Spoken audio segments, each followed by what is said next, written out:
Man, y'all don't know the genius that I come at y'all with. Y'all don't know. I give y'all something y'all think is a fastball, and it's really a curveball. Y'all think I'm talking shit when I'm talking real niggas. I don't know why they playing with me. Y'all already know the vibes. Y'all already know the vibes, man. Unpopular Opinion Podcast. I'm your host, Grand Hefe. Joined as always by my co-host, Dano the Don. What's going on with you, bro? Yeah, you know what it is. Yeah. See, you know what? I meant to explain this the last time that we got on. For y'all that don't know Dano for real, this is how he acts all the time. Like when we talk on the phone, and I'm like, "What up, bro?" That's him. So, you know, by the end of this, y'all gonna be saying the same thing. Watch, y'all gonna be wanna be a part of Yaka. Trust me. Y'all gonna learn you. Y'all gonna learn you. You gonna learn today. You gonna learn today. But I thank everybody for tuning in to the Unpopular Opinion Podcast. This is our first episode going live, man. So we're gonna start live streaming all our episodes. They're gonna be available on YouTube as well. We're gonna try to get the podcast going as well, still on Apple, iTunes, Google Podcast, Spotify, and all that. The same way that we always get it to you.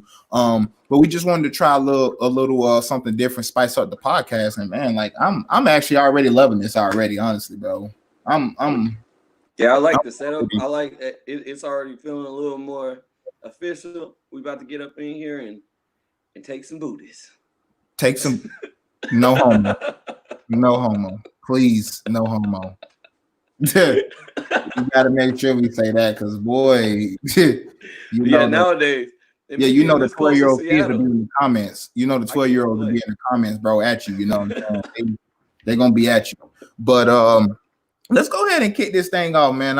It's been a while since we actually talked last, as far as podcasts go. We're gonna go more of a loose structure now. Still gonna be doing the same stuff. We just a little bit more loose and freestyle that bitch. Yeah, since the last time we talked though, bro. I don't know if you remember Robert Fuller, the 24-year-old guy that's out of California, the one from Palmdale, California, that was found hanging from a tree that they said was apparent suicide. I still don't understand what's taking so long for this shit to be ruled a homicide, because ain't no fucking black people hanging themselves from a fucking tree. This happened again in California. It happened again in Texas. What the fuck is going on with bless you? What the fuck is going on? Thank you. With all these apparent suicides that's going on, like do they think that we that fucking stupid that we gonna believe that black people is just going out there hanging them fucking selves? Bro, I honestly think right now all they doing is trying to stir up this anger. And now I feel like this is gonna sound crazy, but I personally feel there's obviously good police and there's bad police. But I feel right now the bad police are getting something in the mail per se, or getting told, whispered in their ear that this is the time to make the uproar happen, to cause as much as much destruction, confusion that they can, and they're doing it successfully, because realistically there hasn't been a time in a long time where our black men was getting lynched. It's been the longest time since we was worried about that. Now we can't even, as we said before, we ain't safe in our house. We ain't safe going down the street. We ain't safe anywhere. We ain't safe nowhere. And the problem is they're starting to get into all of our black minds and teach us that racism is still here everywhere because of these things. And then it's just building more hatred. It's building that same old thing. Just like, did you hear about what Kyrie Irving was talking about to other people in the NBA about starting his own league? Yes. So you gonna tell me we've worked so hard to include everybody, to get everybody together, to honestly ball on white people, to now retract that, go backwards because of everything going on. I understand where he's coming from, but I don't think he understands where he's going with that. Like it sounds great. I think it was just. I think the basis of that was more so. He felt that the NBA and all of these other people only really wanted them to come out and play. And that's another thing. I know that we talked about that on the last podcast about the NBA returning, or maybe it was something else. But anyways, Kyrie Irving just felt like this was going to be a distraction, and I think we did talk about it. But we didn't talk about the Kyrie Irving yet, bro. It didn't happen yet. Oh, well, we kind of talked about the other I guess sport things going on. The overall picture of it, because we talked about what Steven Jackson said. We played the Steven Jackson, that's kind of stemming from the same Kyrie Irving tree, because Kyrie Irving had already. But I will say, bro, if he's saying that they want to start another league and make it inclusive to everybody, I agree with that still. I think we could do that, because then that means we starting our own shit. I think we should start our own shit as black men, start our own whole NBA, sure, but still let white people and shit in. If that's the case, I'm all for it, because we should change who's the head of these things, because at the end of the day, they obviously don't have everybody's. I just think in sports like football and basketball, where you have predominantly black athletes, I think especially, a lot of these times you got owners like Jerry Jones switching over to the NFL real quick, kind of in the same realm. You got an owner like Jerry Jones who told his players that if they kneel for the national anthem, they're going to be looking for another place of employment. But that's what I'm saying. At this point, this is when we can stand up. Stand up. But if we do make that separation from the NBA, we just make another same thing. I think that's what we need to do with a lot of companies. With a lot of these companies we see as racist, then take their place. We need to take their place. Just like the non-for-profit I'm starting called Fund the Nine, Train the Nine. I'm sorry, it's called Train the Nine. And what my nonprofit is doing is we're trying to get together money from the government. We don't want any money from people. We're not trying to make money off this. But in places like Washington, all you need to be a police is $120 to take a mental exam and a physical test, and you can be a police. So I'm trying to get more people from every community to be a police, even though I can't make people. Let me ask you a question on that, because I know you sent me that like a few days ago, and I couldn't wait to actually talk about that on the podcast. So just my little quick thing here. I honestly don't know. I mean, there's some good police officers out there. Don't get it wrong. Like that's just like nobody is at 100%. Oh, this is the worst. No. So So when I'm up here talking, let's not get too literal here. I'm just talking to the fans. I know you, but I'm just talking about to the people that's gonna listen to this podcast. Don't overly generalize what we're saying. Yeah, because if you do that, you taking it incorrect. I don't think black people should be a part of the police force. Now, there's good cops out there, black, that do their thing, and I would never tell anybody how to live their life, but it's the compass, the moral code that we already have built in us. And no matter what's going on, we still sympathize with other people that look like us when treated unfairly. And you've seen so many times on the police force where guys are getting killed, people are getting choked out, and the officers just sit there. Why? Because they know they can't do anything. And that's a problem right there. And that's why I say I don't know if getting us in there, but I guess you got to. But some of the ones that is in there acting like the people that don't like us because of who they work for. But then that makes sense as well, because think if they're the majority. Okay, well I think I'm gonna hit about 3 topics real quick. First off, I want to say it's hot as it be. It hot as it be. I ain't gonna lie. No, hey, even in Washington, bro, it's hot as I think it's this alcohol, bro. I think that's what that is. That ain't helping. Yeah, bro. I think that's what it is. But the first thing I'm gonna touch on is, as a community, we got to stop looking at like the job of a police as being like, as a black community, when we see someone that says they want to be a police, when you in high school, it's like, oh, look at this police ass nigga, this snitch ass, whatever. It's a negative thing. So in the longevity of that, the only people who are gonna become police are people who are against, meaning that majority number is only gonna rise. The people who don't like black people per se are gonna be the one getting in, because nobody wants to get in if they love black people. Because now in this day and era we live in, still people still look at police as people who hate black people. And now this is going on to the next topic. A big problem right now also is there's a lot of black men getting killed by police, and a lot of people say, oh, well, they're not all bad. But the problem is, it's beyond the people who kill the black men, because the people who know of these things don't speak, because of what you said as well. Because of that community, they feel like we stick together even when bad shit happens. So even police who ain't all bad, they're not all good either, because they know what's going on, and they're not speaking up.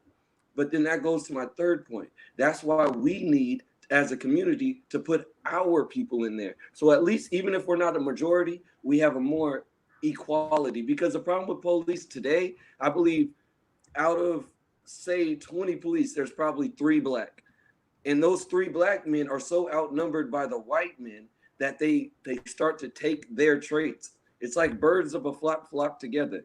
If you're around all these other people, whether you like them or not, you're going to end up like them. And I feel like that's our biggest problem. We don't have, but they still have to but see, that's what we kind of disagree there, because they still have to uphold the law, regardless of whether they're black, whether they're white. And they that's totally true. Uphold the law. And when the law is basically letting them fuck us over, when the law is basically letting them say, oh yeah, we stopped you illegally, you did nothing wrong, but I started harassing you, and then I started grabbing you for no reason, which any normal person, if somebody just reaching out, grabbing you, knowing that you didn't do anything wrong, you're going to snatch away. And then they say, oh yeah, see, he was resisting. That's why he's able to do that. And it's like, so for me, it doesn't matter who you got in office or who you got in that position, the police force. They still have the law on their side. And this brings me to a point, kind of switching gears and kind of segueing over to kind of a similar situation. One of the officers in the Rayshard Brooks in the Rayshard Brooks case, he's already been let off on he's already been released on bail. He's already in a CNN interview, literally probably 45 minutes after he was already released. He turned himself in. He was released like an hour later, and he was already doing the interview.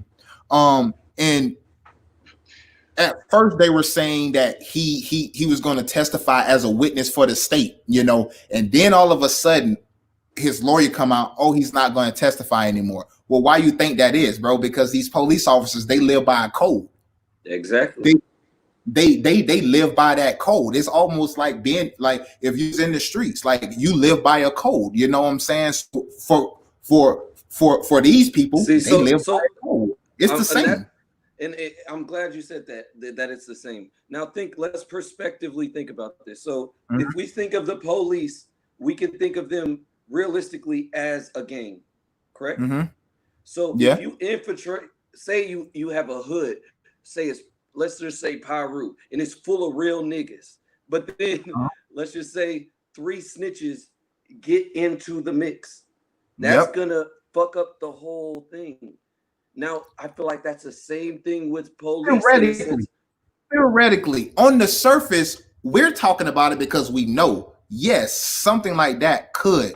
But you also got to think, when you in the streets, your laws are governed by your peers, right? But people that came before you, your big homies, the OGs.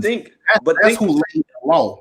But that's the problem with when the government, the people that don't like us, the same people that gave us fake freedom, that gave us being, oh, you're free.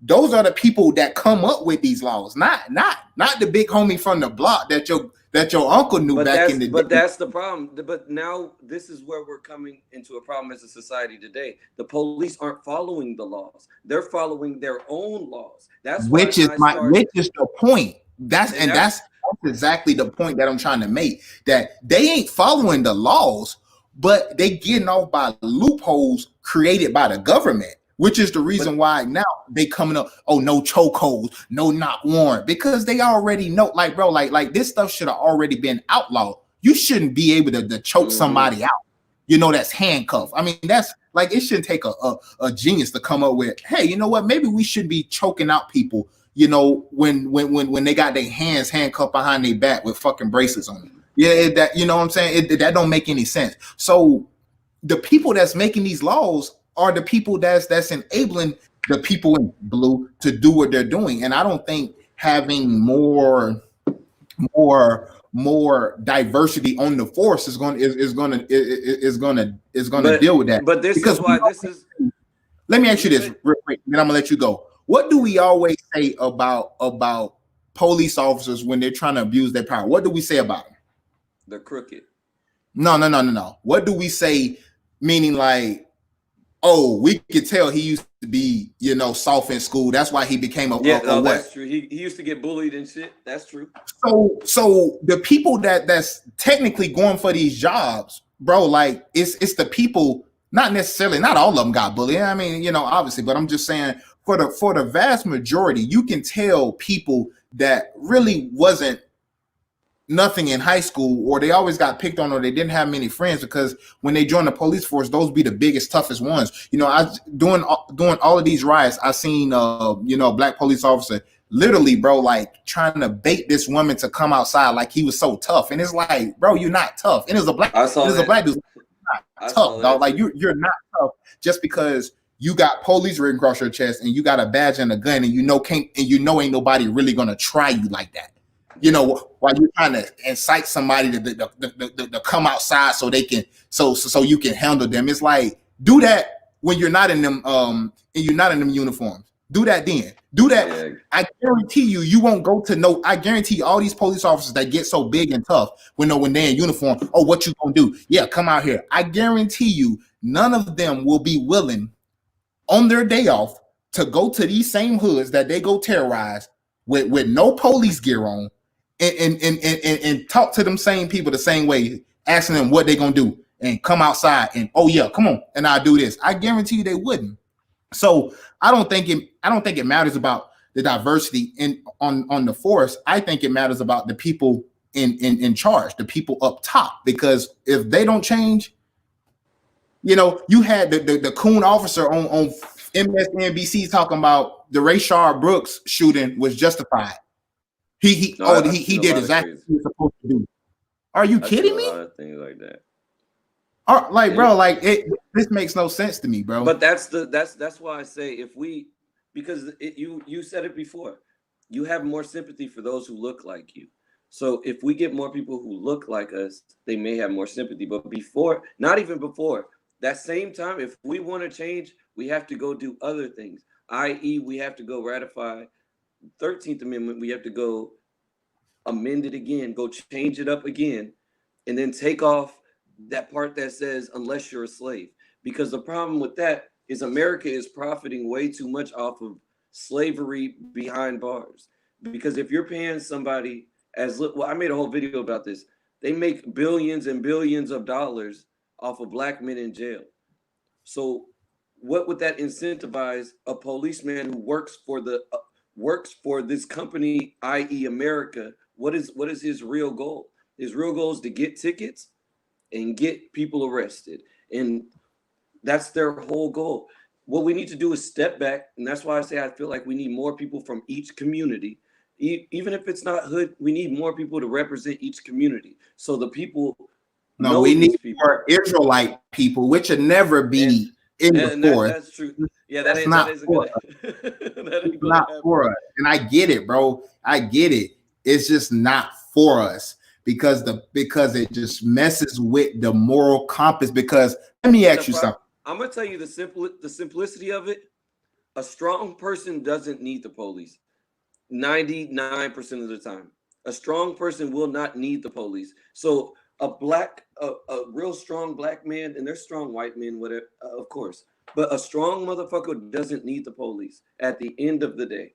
So that's why we don't really think about the police as much as others too. Because we're not jumping in. I'm not gonna lie and act like I've jumped in and tried to get in the force. I probably would never try to be a policeman because it ain't me. At the end of the day, if I feel like something needs handled, I'll handle it my damn self. Just like today.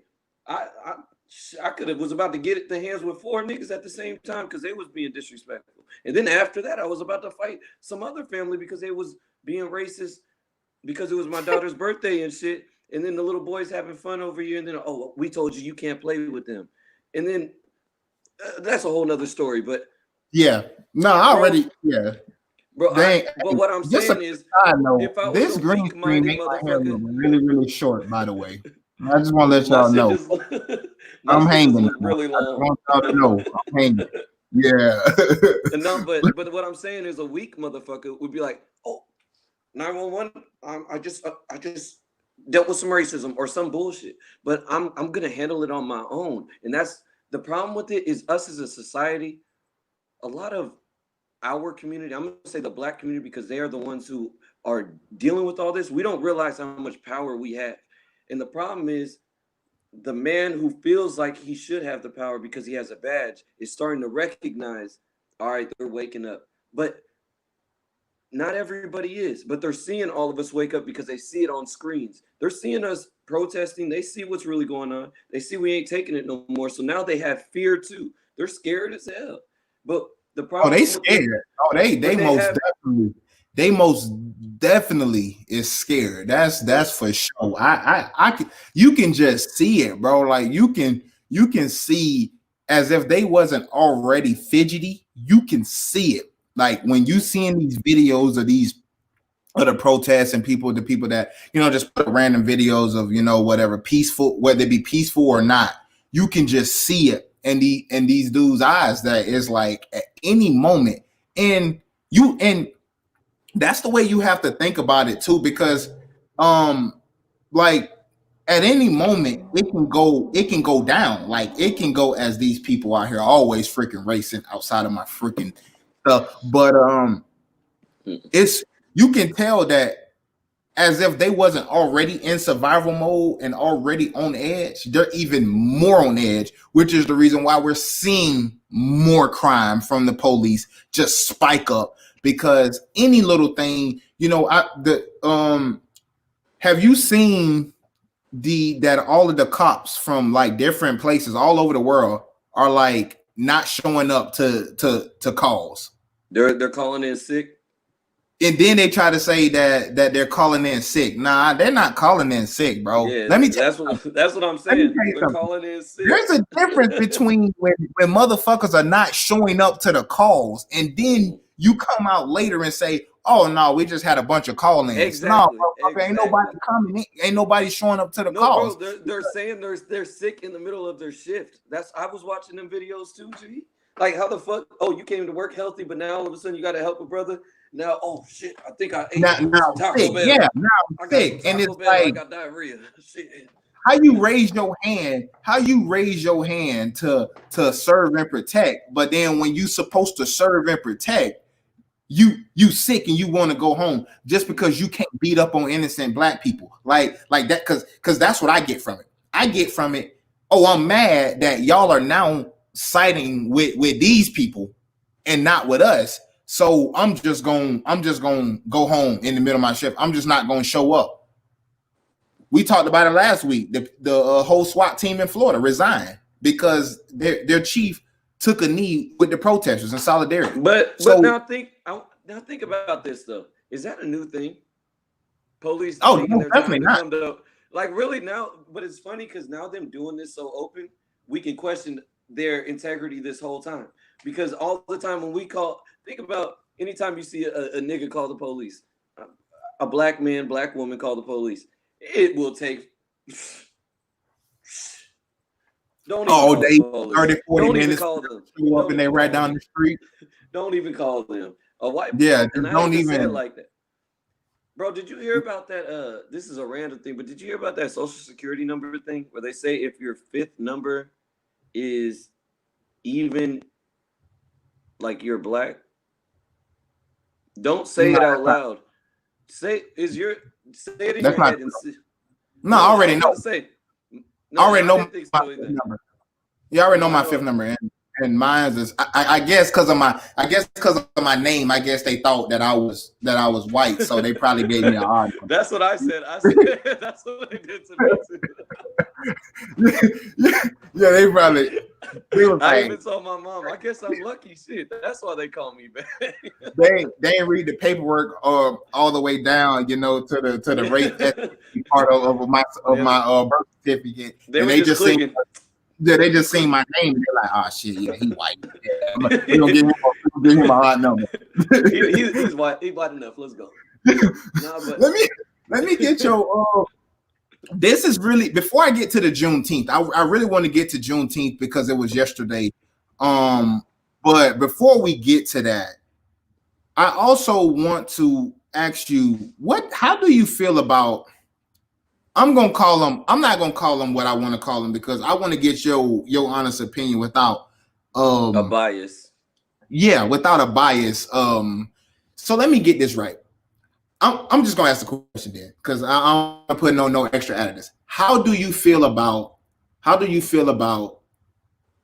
them changing the names of like Ancient Mama and all, the stuff that they claim is, not claim. I don't want to say claim, but the stuff that they say is, I guess, should be changed. How do you feel that now they're making the change and changing names of stuff that was considered offensive?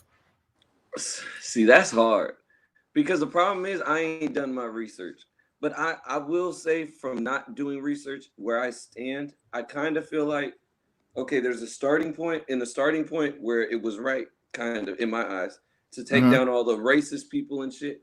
And that's where we started at. But now I feel like they're just pushing it and they keep it going. Like, now let's see how many black people we can push off of shit. Because I feel like at first their intentions were pure, but now it's like, oh, okay, nigga. Their intentions was never pure. I've been saying this since the start of this season. Bro, I don't know. I believe what you're saying too, because if you look at every video of the statues coming down, it's always like white people who are actually pulling it down. Yes, bro. Since the start of this season, since the start of season 3 of Unpopular Opinion, make sure you guys like, comment, subscribe, turn on post notifications, do all that good stuff. Yata. But this is how I feel, bro. And I said this last week when we did this podcast.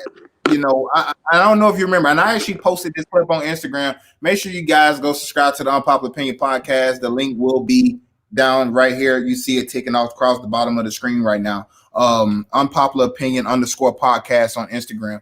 But I put this up on Instagram, bro, and I said they're changing a lot of stuff for everybody else. Now, this is nothing but smoke screen.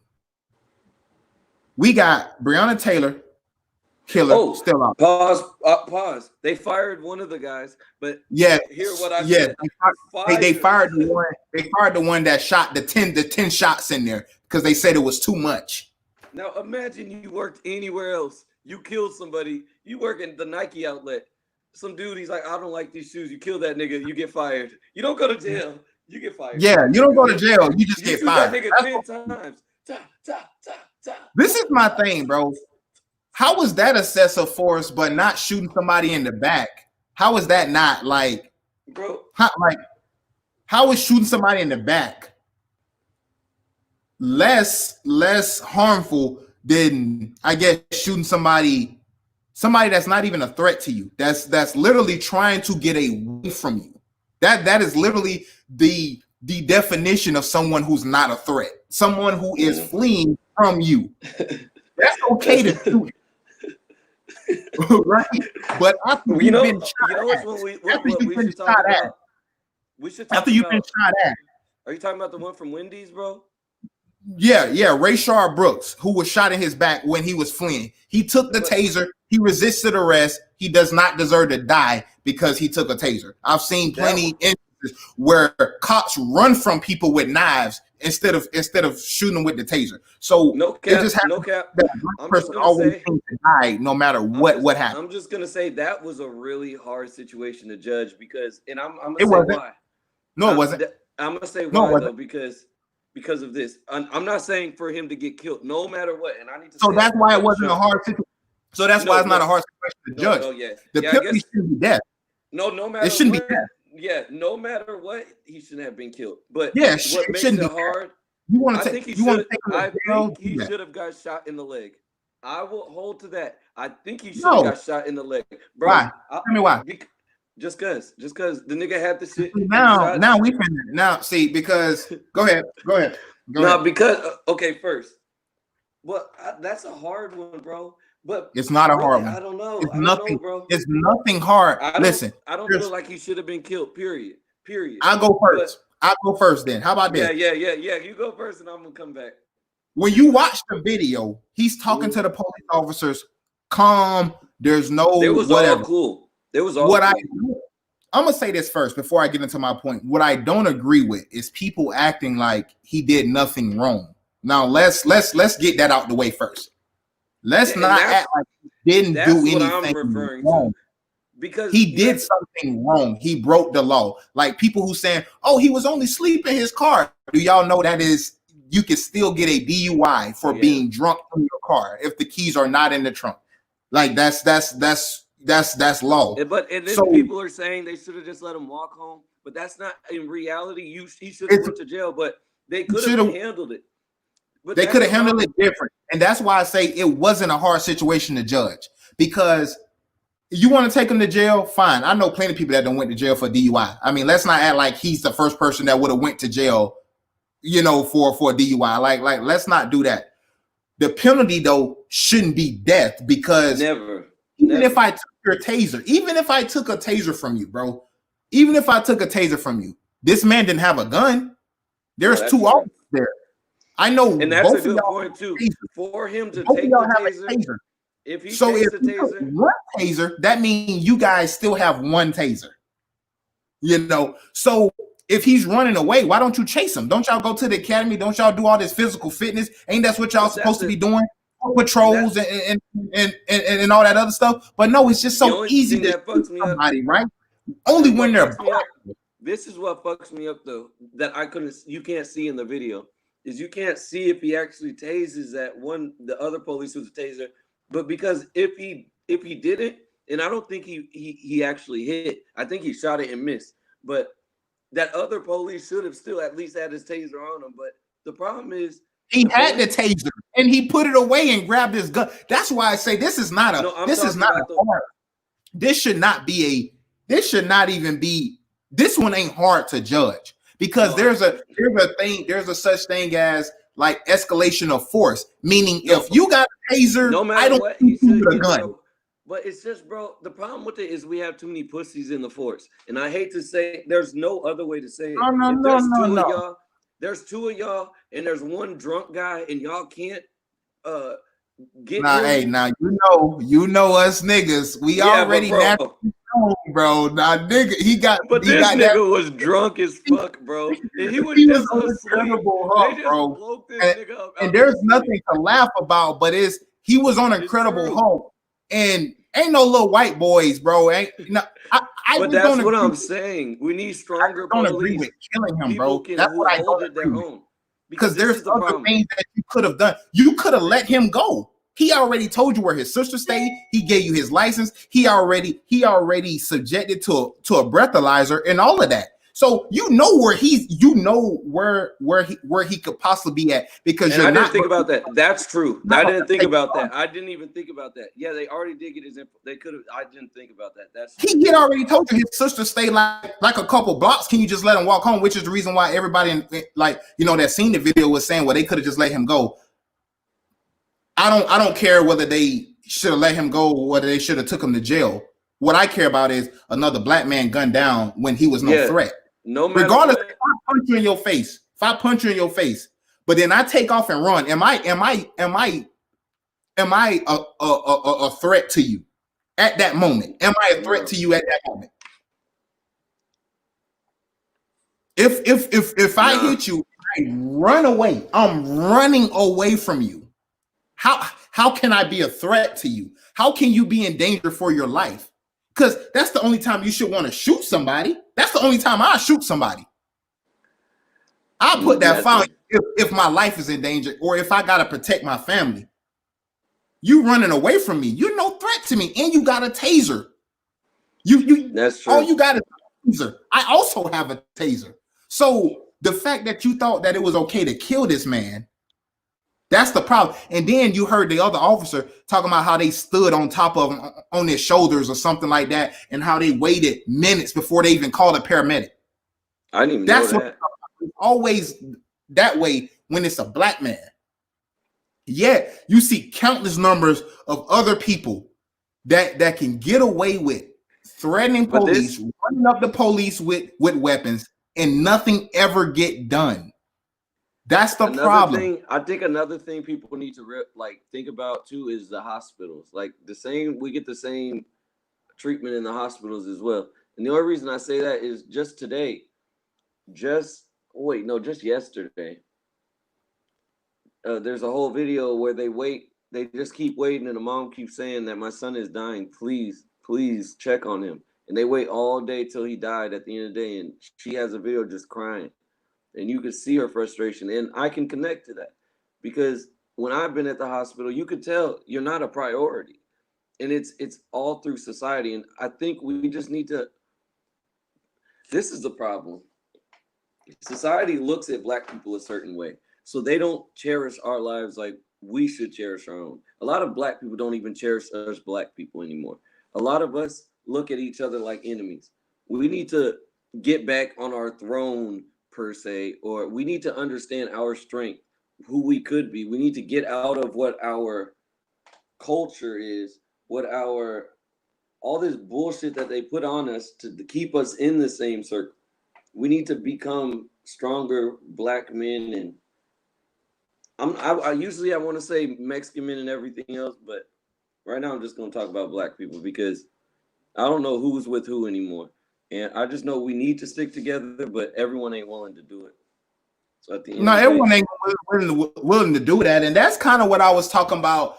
Because I talked about Juneteenth, and we're gonna also get back to the Robert Fuller.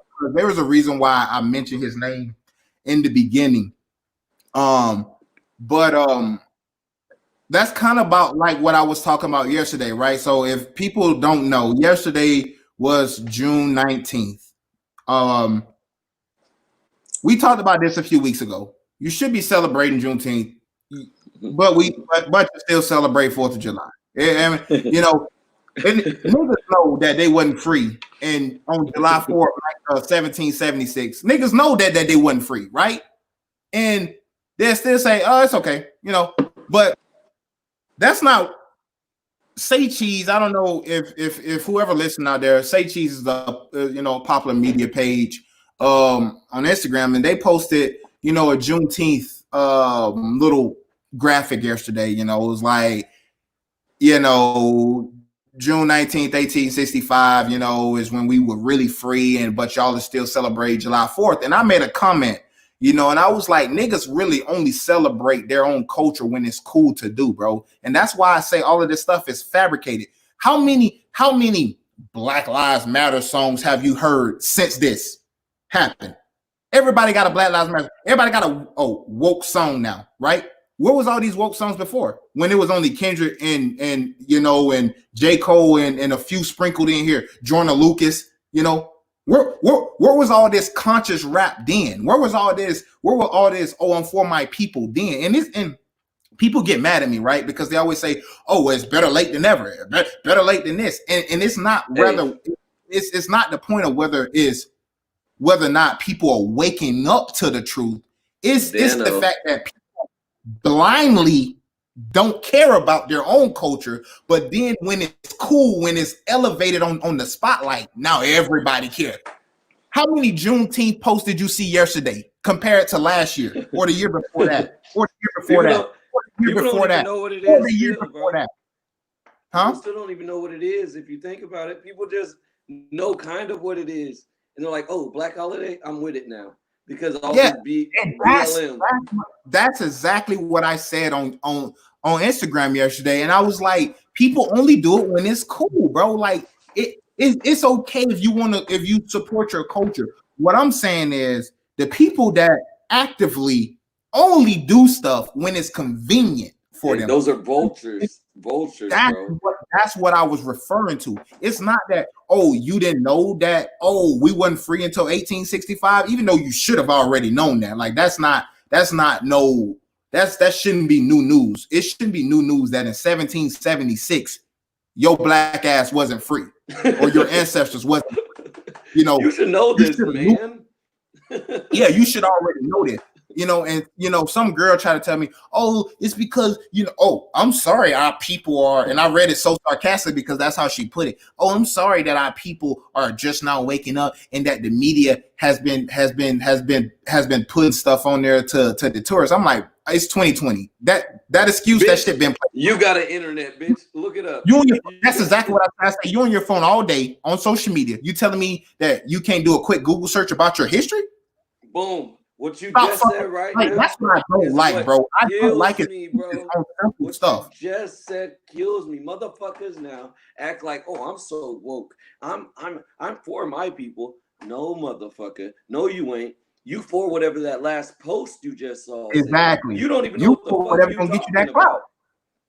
If you was really about that shit, you wouldn't worry about all that bullshit. You would be looking up, okay, well, let me see what my past is so we don't repeat this. Why is this happening here? Why is this happening here? Motherfuckers ain't woke. Motherfuckers is woke. That ain't no woke. And that's what I'm saying, bro. And I'm like, miss me with that. Oh, they put this stuff on the media to distract us. Like it's 2020. Mostly everybody got a cell phone at their disposal. Look at that, mine right here. Yeah, so if not, it's something you can it's somewhere close by. I don't care who you are, whether you at work, what you're doing. Your phone is somewhere always close by. Mm-hmm. At least 85% of the day, your phone is somewhere either attached to you or laying somewhere probably 3 to 5 feet close to you. And now people spend an average 45% of their day looking at shit that don't matter. But then they don't matter. I don't have no time. I can't make no time. Oh shit! Okay. Yeah, that's what I hate, bro. I hate them people. I hate them. Oh, well, the media did this, and they've been telling us this for the longest, but you already know that's a lie. You what am I supposed to believe? That's a lie. Like know that's a lie. Like you can't tell me you didn't know that's a lie. She talking about, oh, well, back in the day, they told, had my parents thinking that Malcolm X was a terrorist. I'm like, man, who cares about that? We talking about now. There's too much information now for you to be talking about, what the media is trying to do to distract you. Like, as if that matters. And that wasn't even my point. I want to say this because a lot of people ain't going to like me saying this. The problem with our community is a lot of black men are no longer alphas, and it starts all off from when we are children. We are children. If we don't have a father figure to teach us how to be men, we seem to go and follow female figures, and that's why men always the female that ain't never had no dad can tell you how to be a real man. That's the problem. Yeah. And that's what I'm saying. Now there's these men who don't know how to be men. All they know how to do is fuck. Bro, the problem is people aren't masculine. All these niggas is so emotional. Instead of being logical like men are supposed to be, and I'm not saying women are stupid or nothing, but women are supposed to be emotional. But that's women use more their heart. They more about feeling. That's what makes us go in that perfect circle. Exactly. Because men, we're supposed to be logical. We think, okay, this shit might hurt my feelings, but it's the right shit to do. Women, they go off of emotion. That's what God made us do. That's why women are honestly better fucking parents. Most of the time, better parents because they have that emotional shit that us men don't have. And now there's so much. Where us dads are just like, because I know the difference. Dad, we gonna make it happen. We gonna make it happen. I have a son and I have daughters. I was gonna say I have kids, but I have a son and I have daughters. And we have a and good amount of them, so we can see. it's totally different. And I'm as a dad, I'm just like boom, boom, boom, boom, boom, boom, boom. You know, and my wife, you know, with my son, she tries to be all nice, but I'm just and that's the total difference between the two. And you're totally right. So many men now, they too emotional. They too emotional. Too fucking emotional. And they won't admit it. They won't admit it because they're like, no, I'm the man of the house. Bitch, that's why there ain't no damn man in the house, because you never knew how to be a man. And it ain't your fault. But us as men don't ever accept that. So it's just like a crackhead. If they never accept that they crackheads, they keep smoking that crack. Men in our society don't know black men. And it's obvious. And I could say black men because look at our fucking rate of single mothers out here. And it's only getting worse because hold on. No, I don't agree with that. I'm gonna stop you there. Bro, because this is the thing, bro. And I'm gonna tell you why. Being a single mother, there's guys that leave. I would never, you know, but right me or wrong me, does that not start a cycle? Yeah, but it starts a cycle. But what I'm saying is single mothers isn't always a contribution to the man. Like there's some fucked up women out here, just like there's some fucked up men out here. No. I totally agree. So the single mother thing, I can get with you on portions of that. No, what I'm saying is that is the problem, bro. There's no family unit. It's not. I'm not saying anything about. It could be a single family unit. Of course, but that's it doesn't work. Hey, but that's what child support. Hey, that's what child support and food stamps and all that stuff come in, because that was the goal the whole time. Let's kick the man out of the house. But then let's give them, you know, all of these benefits. So guess what? They feel that's why you always do that. I don't need no man. I got this. I got that. And it ain't the fact of whether you need somebody, because nobody needs anybody. Nobody needs anybody. That was pushed to our society, bro. And it through our music, through our entertainment, through the fucking bullshit ass drama TV shows. Let's be honest. How many of us niggas really want a bitch off a drama TV show? Nobody. Be real. Nobody. But the females, they see that as regular. Because if you're watching that every day, shit, that's the regular shit to do. That's just what it is. So now that's that bird behavior, though. That's that bird behavior. That's the bird behavior, because that's what I call it. That's that bird. And I agree, because you fuck with it and then it flies away, and that's all that's ever going to happen. Yeah, the ones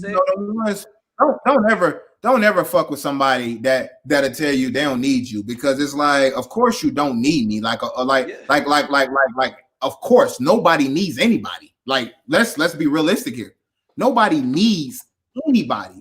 But no, for real, like, do I want to be with you, or do I want to do this? Like, yeah. So don't. So that's the culture that we live in. The problem is elevating women to be the heads of households. Boom. Now the problem is, back in the day, us men had ego. The ego ran a whole household because our ego made us strong enough to keep going. Like, all right, bitch, I know shit hard, and I'm not saying bitch to the women, but I'm saying to the world. All right, you just in general, like, all right, bitch, like you gonna bring me down, but I'm gonna keep going. I'm gonna keep my family going. Nowadays, women, like what you just said, I don't need no nigga. I could do it on my own. Realistically, it's stupid though, and it's broken down so much that everybody wants to be a man. But then what does that show about women? That y'all don't have no self-pride of what y'all can do. Y'all can have babies. Us niggas can't do that. Why don't y'all appreciate the shit y'all can do? Women, the children are because society has taught them, bro, that they can be so much more, which is fine. Go do your thing, because I have 3 daughters, and I just talked to my daughter. I just talked to him the other day, and I told him, go be something better than your daddy. Go be what they told you that you couldn't be. So I will always preach to my girls that don't let nobody discourage you from reaching your dreams. But also stay in your place. And stay in your place don't mean when you shut up and just do what you do. That's what people don't understand. It has nothing to do. It has nothing to do with a woman being a doctor, a woman being a nurse, a woman being an astronaut, a woman being has nothing to do with that. But when we get into our household, we all need to humble ourselves. Just like back in the day, people forget that a man saying for a wife, the wife is always right. So that shows that we respect what you guys are saying. But if we don't get no respect, there ain't gonna be no respect anyway. And Ain't that's no the problem. respect. Everybody wants to feel over each other. And at the end of the day, nobody is really over each other, because just as a lot of people believe a woman follows a man, but then the whole household follows the woman. So if anything, the woman has more of an importance on the family's future. All a man is doing is keeping the strength and money flowing.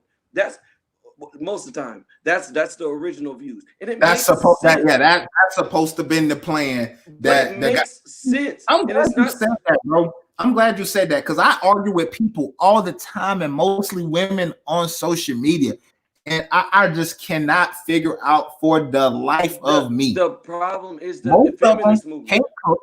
Most of them can't cook. They don't know how to clean. They don't know how to take care of no kids.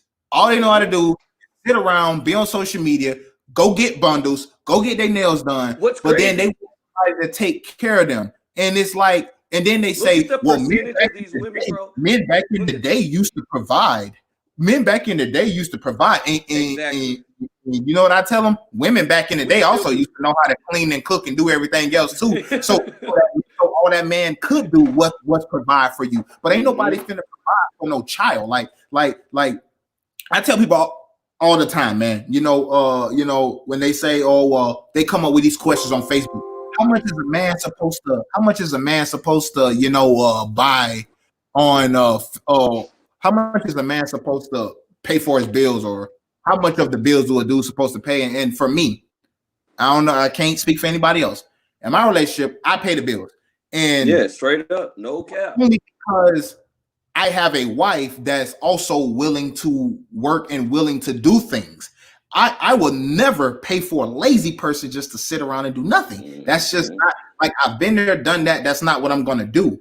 So these women that think, oh, you the man, you should just supposed to be provided, or I can work and I keep all my money and you just pay all the bills and I'm just supposed to sit here and be broke, just mess around with a girlfriend or a boyfriend. That's not how this going to work. That's just Bro, and not think about 90% of the women who complain about, oh, it's not fair. Men get more than us. Men this, men that. It's all the women who are doing exactly what you said, not shit. And they're complaining that, oh, I don't get as much as a man, because you're not doing shit. You're not even fucking working. You're on fucking Facebook talking shit about, oh, niggas get more than me. Because them niggas is, even the McDonald's niggas get more than you, because you ain't doing shit but complaining.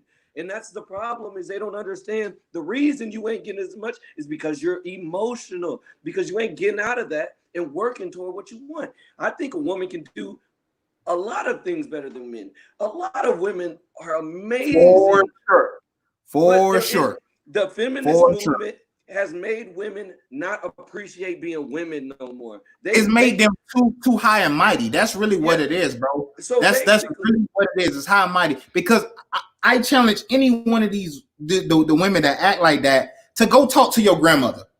And I guarantee you, hear what she's saying. She wouldn't tell you to act the way you're acting right now, because she didn't act like that. I can guarantee you a good reason why. And I can guarantee you your grandma wasn't no bad bitch. I can guarantee you she wasn't no bad bitch. Your grandma was trying to raise them kids so your granddaddy could go do something. When your granddad got home, his food was cooked and the house is clean and all the kids are taken care of. So that way your grandma could worry about the house and your granddad could just worry about the bills, not having to worry about both of y'all at the same time. Exactly. Just because I'm supposed to provide for you, even though you're just probably my girlfriend. Like that, it doesn't work. It just doesn't work. Like how you expect a dude to be 60-ish, acting like he's in the 60s, but women acting like the 2000s. How? It don't make no damn sense. A woman, the problem is, I think what's happening right now, because of this feminist movement going on, I feel like women are attracted to betas at first, but they realize. I can't even lie, son. I think go ahead. They want to mess with these beta because they feel like they're giving them everything they want. Like, oh yeah. But then they run game on these beta niggas. every time. Every time. I don't give a fuck when no one says the nice guys always finish last. And that's some real shit.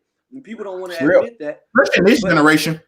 In this generation. If you look at the numbers, motherfuckers want to argue, oh, well, we changed. Hell yeah, we changed. Look at the divorce rate. Look at this, and I'm going back, single mother rate. Look at the rate of even people not even getting married.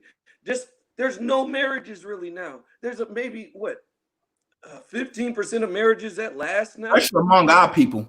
Among our people, bro, don't even get me started with our people. We probably have like an 8% success rate on marriages right now. If you go and really look down all these numbers, bro, because you have to break down one number and break down the single. You have to break down a lot, and it's sad, bro. And then people are like, "Well, it's a new world. It's gonna be a lonely ass world where none of us have strength because everybody's working alone." And then every woman gonna be mad, eventually gonna go lesbian because us niggas ain't gonna take this forever. And I'm just gonna say it because I know what I am. I'm blessed that I have a good woman who understands like her strength and my strength, and we work together. So nobody is over each other. But if I had a woman who tried to belittle me all the time, make me feel like, oh yes, ma'am, what the fuck I look like? My ancestors quit that slavery shit. I ain't gonna be a slave for no one. And the problem with men now is they're too fucking weak. It goes back to that shit, not being raised by a man to tell you, all right, bro, you need to stand up a little bit. Don't take that. Because a woman's gonna They never have that. They never have that. And that's the reason why so many of these dudes, bro, nowadays deal with so many with so much fuck shit. And I'm, it for me, bro, like I can't deal with no loudmouth woman. I just can't. Now, people watching this or the birds that's watching this, that can't comprehend, they'll say, "Oh, so you just want a woman that'll just shut up and listen." That's not what I said. Not at all. I don't want somebody that I'm having to argue with after if I say, "Hey, can we get some tuna? Can we get some tuna?" or nah, get this for me. Go pick this up for me real quick. And I don't want to have no, because that's not how shit's supposed to work. You help me, exactly. I help you. That's called being a team. That's what it's called. And that's another problem. People are too fucking sensitive and don't understand when you're in a team, sometimes you guys are going to say things that are constructive criticism. But motherfuckers is so sensitive now, niggas including, if you try to tell a nigga anything to help him, man, fuck you, nigga. Well, he doesn't say that, but mentally, he's that's what they say sometimes. That's what they say sometimes. Nah, these niggas pussy, bro. These niggas ain't saying it, but they'll say. Oh, well, they'll never say, "Oh, fuck you," as in fuck you, nigga, like what's up? But they saying it like, oh no, like fuck that, like nigga, fuck you. I ain't finna do that. They pretend. And that's the problem. Motherfuckers don't want to hear nobody. Everybody got the answers, but nobody got the right one. And the motherfuckers who will shut up and sit down and listen to other motherfuckers are the smartest ones, because we wait and we learn from other people talking. Like if you see me out in public, well, you already know, but if other motherfuckers see me out in public and I ain't drunk, I ain't gonna talk to motherfuckers I don't know much. I'll listen to everything motherfuckers say. The only people I talk to is my close family, and that's my friends, but my close people, and on this shit, because this is what we doing. But a lot of these motherfuckers sensitive, insecure, never been taught how to be men, and the whole world is paying for it, because that thirst comes from them beta ass niggas, and then alpha niggas deal with it, and then most that I get it. We're gonna come back to this because this is actually a for sure conversation. I just want to get to, because I know we got that in the title and we didn't really get to a lot of did you see George Floyd? Two of the guys have already bonded out. Yep. $750,000. Now, I ain't know yet. Hey, I don't watch nobody pockets, bro. I just know ain't no police officers making that kind of money. I don't give a damn how long you been on the force. Ain't no way you could have saved up $750,000 as a police officer. So, and two of them has already been released. So who is bailing these dudes out? And that's what worries me. What I think is happening is they have one of them crowd funds going on. But this is the most hopeful thing that's going on is it's a rich And even if that is racist. the case, how sick is that, bro? How sick is that?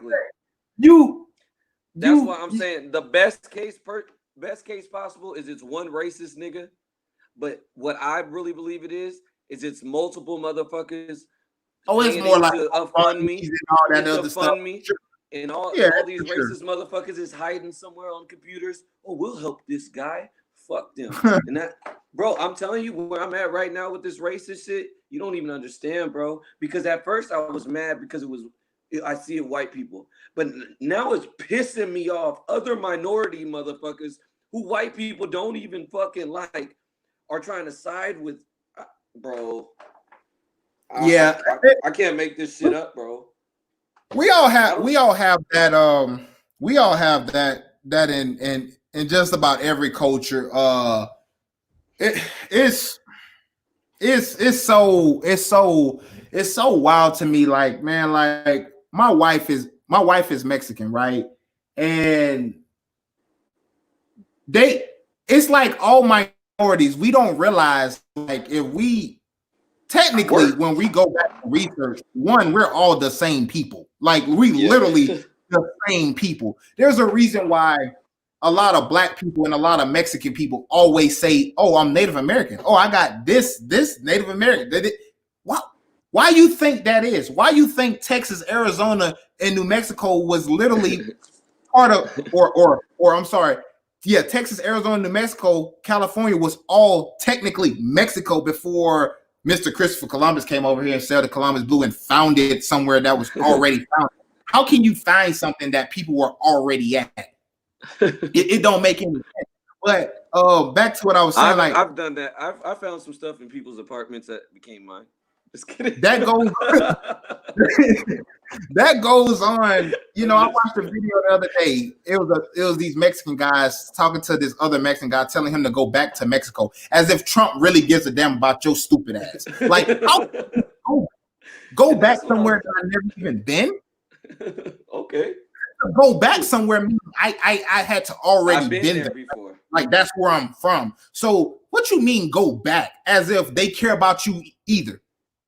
You just another minion that's pushing the agenda for them to kick you on out too. And it's like, that's the same with black people. Just like you were just saying right now, how we hate each other. And it's like, we don't realize how powerful, not how strong we can be, how powerful we are when we're all together.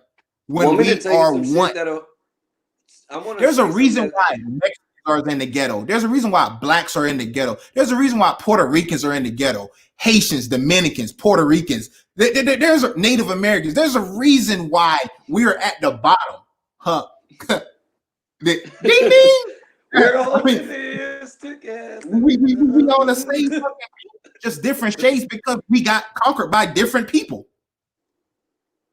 That's why you have lighter black people, and you have darker black people, and you have darker Mexicans and lighter Mexican, darker Native Americans and lighter. It's no different, bro. You got Haitians that's probably lighter than you. They're full blooded. So if we realize just how powerful of a people that we are, we could run this country.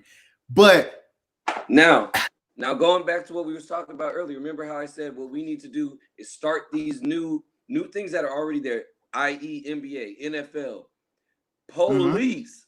It could be the police. Why can't we get a government funded police firm? We need to do whatever we can to become running, because another thing is we're not supposed to have monopolized businesses. The police is a monopolized business. So in reality, we should have another police. So we need to have different things just to dispute the old ways. And the old ways is really our way now. But a lot of shit ain't changed. We just been manipulated to think, oh, shit's good now? Okay. But it ain't never gone good. I mean, it got better. And I will always say that because obviously shit ain't as bad as it used to be. But it's getting back there. Like, and people want to keep saying it can't go back. I can keep going back to the fact we're getting lynched again. Niggas is still getting whooped. Look at what's crazy is if you look at the number of people who are in slavery and you compare that to how many black men have been incarcerated, the incarceration number is going too high. It's going way too fucking high. And well, those numbers are never going to go down. Those numbers are never going to go down, especially when they're doing stuff like they're doing. I watched the video earlier today. I watched the video earlier today, bro, and this police officer, this guy, he's filming it all in his car. It's him and his homie.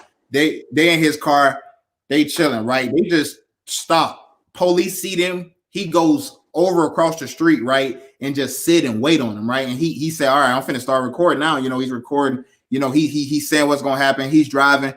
He getting all his his information together, and it's crazy that we have to do this. That's the crazy part about this. The crazy part is that we literally have to get all of our affairs in order just when we see a police officer, because you never know that may be the last time that you you have that type of freedom, if you even alive. So he's getting all his stuff right. And what's sad is we driving, really right? feel that every time. Every time we get pulled over, we feel that. And it's so Oh, sad God. because people can deny it, but that is a feeling you get every People act like it don't happen. Like people act like we just love making up stories. Like, I'm more damn, scared, bro. who did this to me? I've been more What good is scared that gonna getting do pulled for you? over. I've been more scared getting pulled over than I have been when I've been shot at, bro. And that's sad. But that's how it is. That's exactly how it is. So, you know, back to the story real quick. So he's driving and he, you know, the cop is about to pull him over. He's like, yeah, look, he getting behind me, he's gonna pull me over. So the cop he pulls him over, he comes to the door and he asks the dude, like the dude got his window rolled down.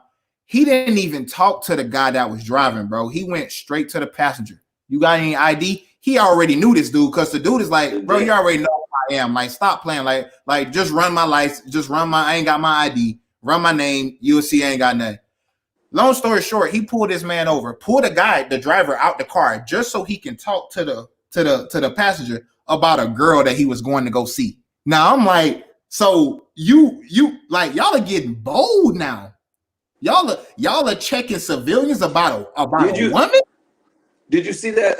That's funny you said, because did you see that other that police who got fired because a black dude was with his daughter, his white daughter, and he pulled over the black boy right when he left, and he put the daughter in his car and brought her back home and shit. But it was all on the police tape, so he got fired and shit. But no, what you're saying is crazy because that connects it.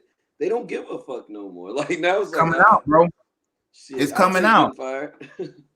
I also seen. Oh, you know what? Let me get back to this real quick because before we have to end or before something happens. Robert Fuller. Oh yeah, the 4-year-old man from Palmdale, California, that was found hung 2 weeks ago, 2 or 3 weeks ago. That was ruled apparent suicide. We kind of got off track earlier because we started talking about how black men ain't fucking killing. But his brother was shot by the LA County police. Supposedly they pulled him over. He was with somebody. They pulled him over and he got out and he started shooting. So he was killed. So now Robert Fuller and his brother are both dead. Possibly by the hands of not necessarily the same people, but I'm willing to bet just about everything I own that the people that killed Robert Fuller probably looks just like the people that killed his brother, just without wearing an actual police uniform. I'm pretty much willing to bet. What you think about that, bro? Bro, I don't know. Some things leave me speechless, bro. Some things I don't know what to say. Some things are just really crazy, bro. They said they attempted a traffic stop, but he exited the car on the passenger side and began to open fire. They hit him in the chest. So just a regular traffic stop, unless he already had a death warrant. I don't know, bro. I'm literally so exhausted, man. Like I just, bro. And the thing is, we have to. This is what scares me because this can't be new. I mean, when I say this can't be new, I mean in the recent years, this had to be happening under guys that now, and it wasn't getting publicity because not all of a sudden they decided to, oh, we're gonna kill black people now that they say Black Lives Matter. Now they're showing us, but this been happening, bro. Now they can't keep it a secret. They can't keep it a secret no more, bro. And I don't think they could ever keep it a secret, but I just think now it's just more highlighted now. It's like, when I say they can, bro, think about it. Think about how many times they can say, oh, he did this. It was he pulled a gun out on us. Like, think about how many times we don't know anymore. We can't trust these motherfuckers. They cry wolf so fucking. But we never could though. We never could trust them. I seen a video of Muhammad Ali. I seen a video of Muhammad Ali back in the day, and the reporter had asked him, like, do he hate white people, right? And he said, I don't hate white people. He said, if a snake came in here right now, I beat you getting up out of here. Or if a tiger came in here right now, I beat you getting up out of here. He said, I don't hate the tiger or the snake. I just know their nature, and I know that we can never be friends. We can never get along. And that just, it resonated so well because that's really deep.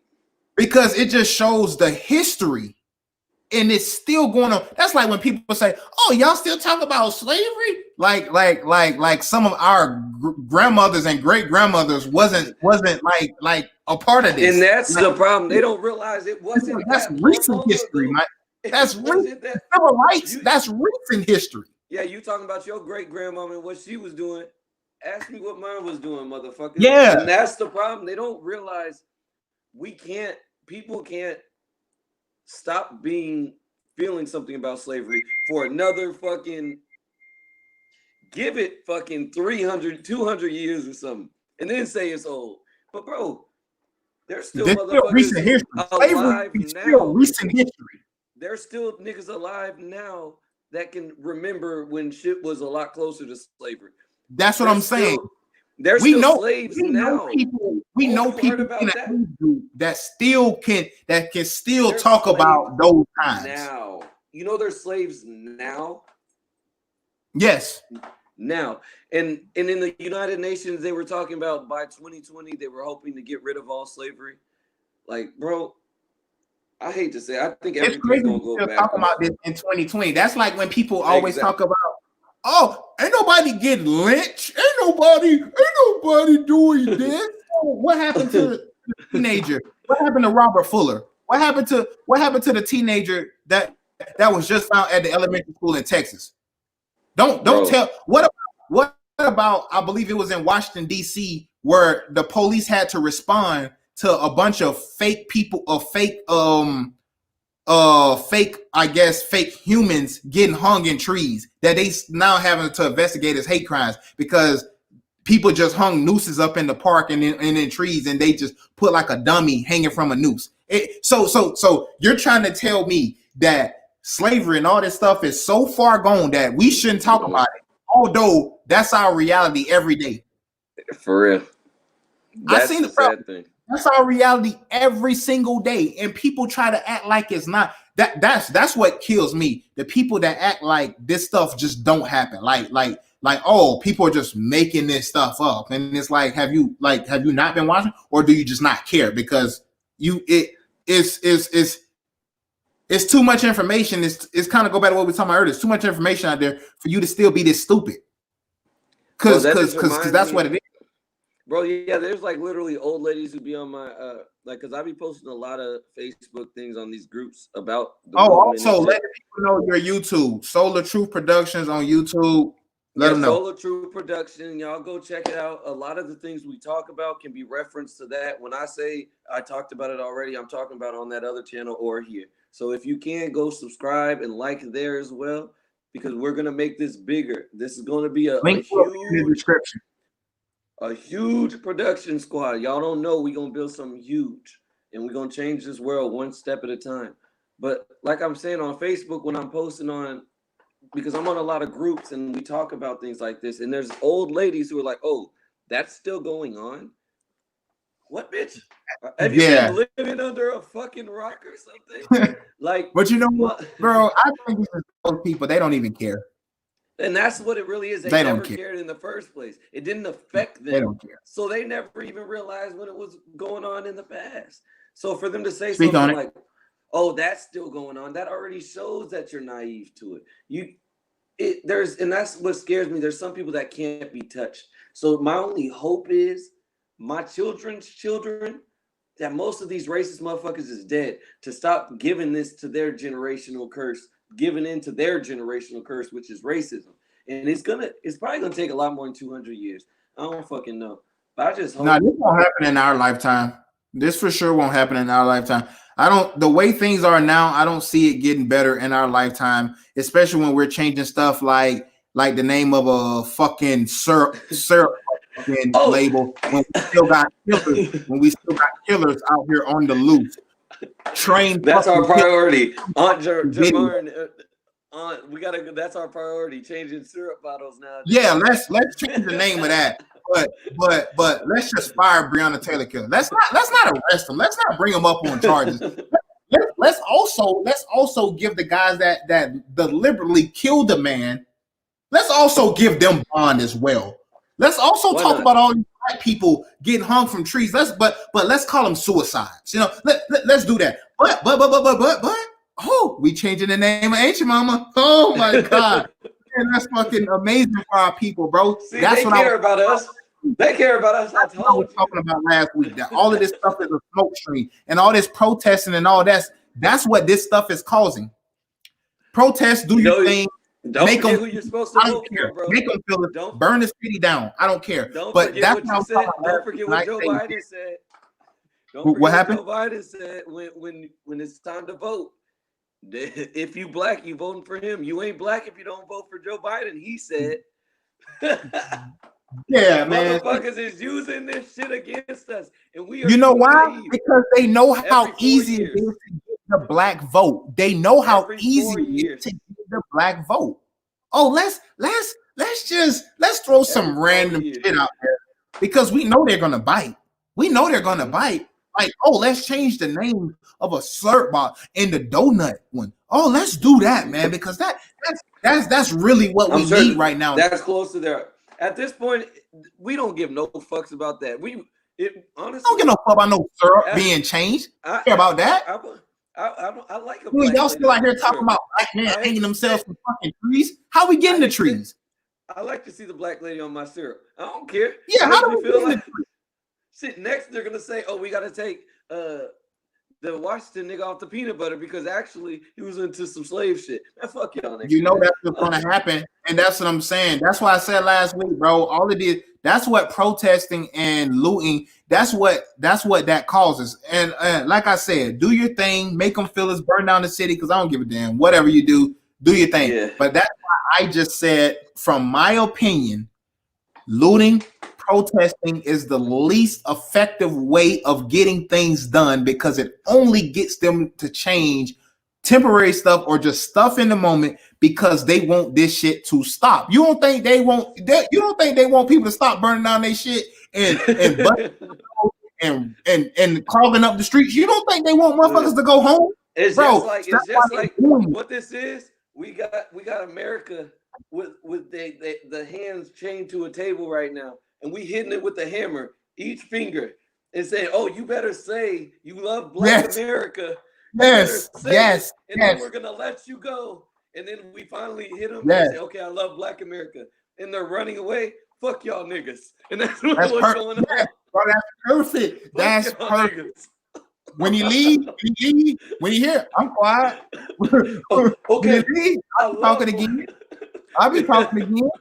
That's exactly what's going on. That's why I said the protest is the least effective way. And people don't like when I say that because they think that I'm saying or they think that I'm caring about these people's businesses. I don't care about these. Protest is a starting point.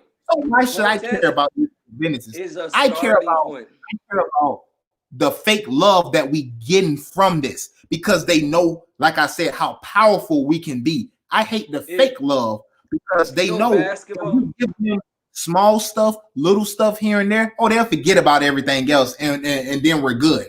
Which has been the staple of American culture. Let's give them a little bit. Oh, let's say they're free, even though they're not free, because even though they supposed to be free, if you get caught talking to a white man, oh, you still get to go to jail because you're not supposed to be talking to them.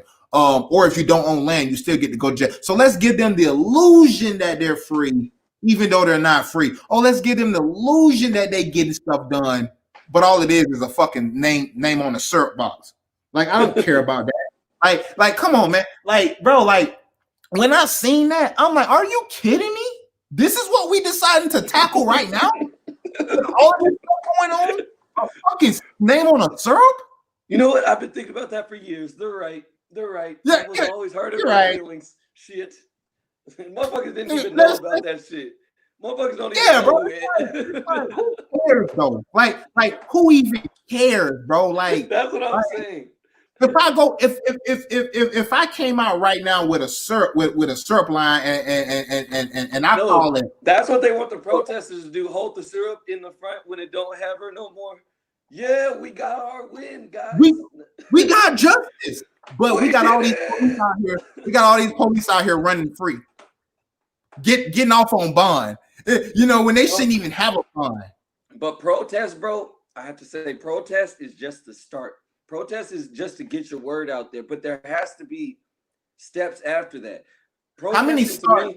How many starts do you need? How many starts do we need? Saying at this point, because we've been started this. Martin Luther King and Malcolm X started this. They start like how many more starts? Where I was going with this. You took where I was going with this. People should have learned from this shit a long time ago. Why the fuck? If protesting worked, we wouldn't be here. Protesting starts something so they can hear what the fuck we saying. But now we have social media. We have all these things. We could be heard no matter what.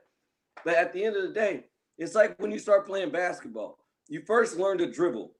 I'll say that's a protest. But these niggas don't know how to run down the court, even shoot the ball. They just keep dribbling. And they still in the same place. They doing what you should do at your house. You sit, you sit and just keep dribbling the ball between your legs. Your legs and shit. That's what protesting doing, bro. That's what protesting doing. We've been doing that since the 50s. We've been since the 50s. It's 20. And we're still protesting for the same thing that they were protesting for in the 50s. So how effective is protesting? Except for the things we got, we don't even use. We got one thing from. How about supporting people that don't care for your people and start supporting your people? One thing is something physically we could see that we got. Rosa Parks. Now let's talk about. We fought to get to the front of the bus, and we still sitting at the back of that motherfucker. We didn't change shit, nigga. We ain't changed nothing, bro. We not changing nothing because we're still fighting the same fight that our great grandmothers and great uncles and and all these other people used to fight. We're fighting the same fight, doing the same thing. Like I say, don't let up. The only difference now. Burn this bitch to the ground. I don't care, bro. The only difference is they took down them signs. They took down them signs that say white people only, black people only. And the only reason they did that was to get the black people's money to the white people. People don't want to accept that, but that's the fucking truth. They never gave a fuck about taking away, let's drink from the same water fountain. They don't give a fuck about that shit. All they wanted to do was break down black. Bro, that's the equivalent. Letting us all drink at the same water fountain. That's the equivalent to changing ink mama. Bro, that's what that was. Because there was nothing wrong with our all black water fountain. Yeah. It came out with water. Well, not all of them. Some of them did come from the toilets and shit, but they came from the toilets. But I'm talking about once everything got to the point where we could, I guess, be civilized. And I care about black people don't do the research to realize before they because we care more about our oppressors. We care more about our oppressors than we care about our own people. That's our successors. We don't think about our successors. It's about our oppressors. And not fake justice as far as people that's the officers that's killing us. Fake justice, like as in changing the name of a fucking syrup bottle. Or getting a chokehold band. Fuck you, Gucci. We can all stick together, not buy Gucci. 1 month later we go and be fuck y'all. That's what I'm talking about. That's what I mean about we didn't need to necessarily drink water with them. You know, that's what that cancel shit that will affect.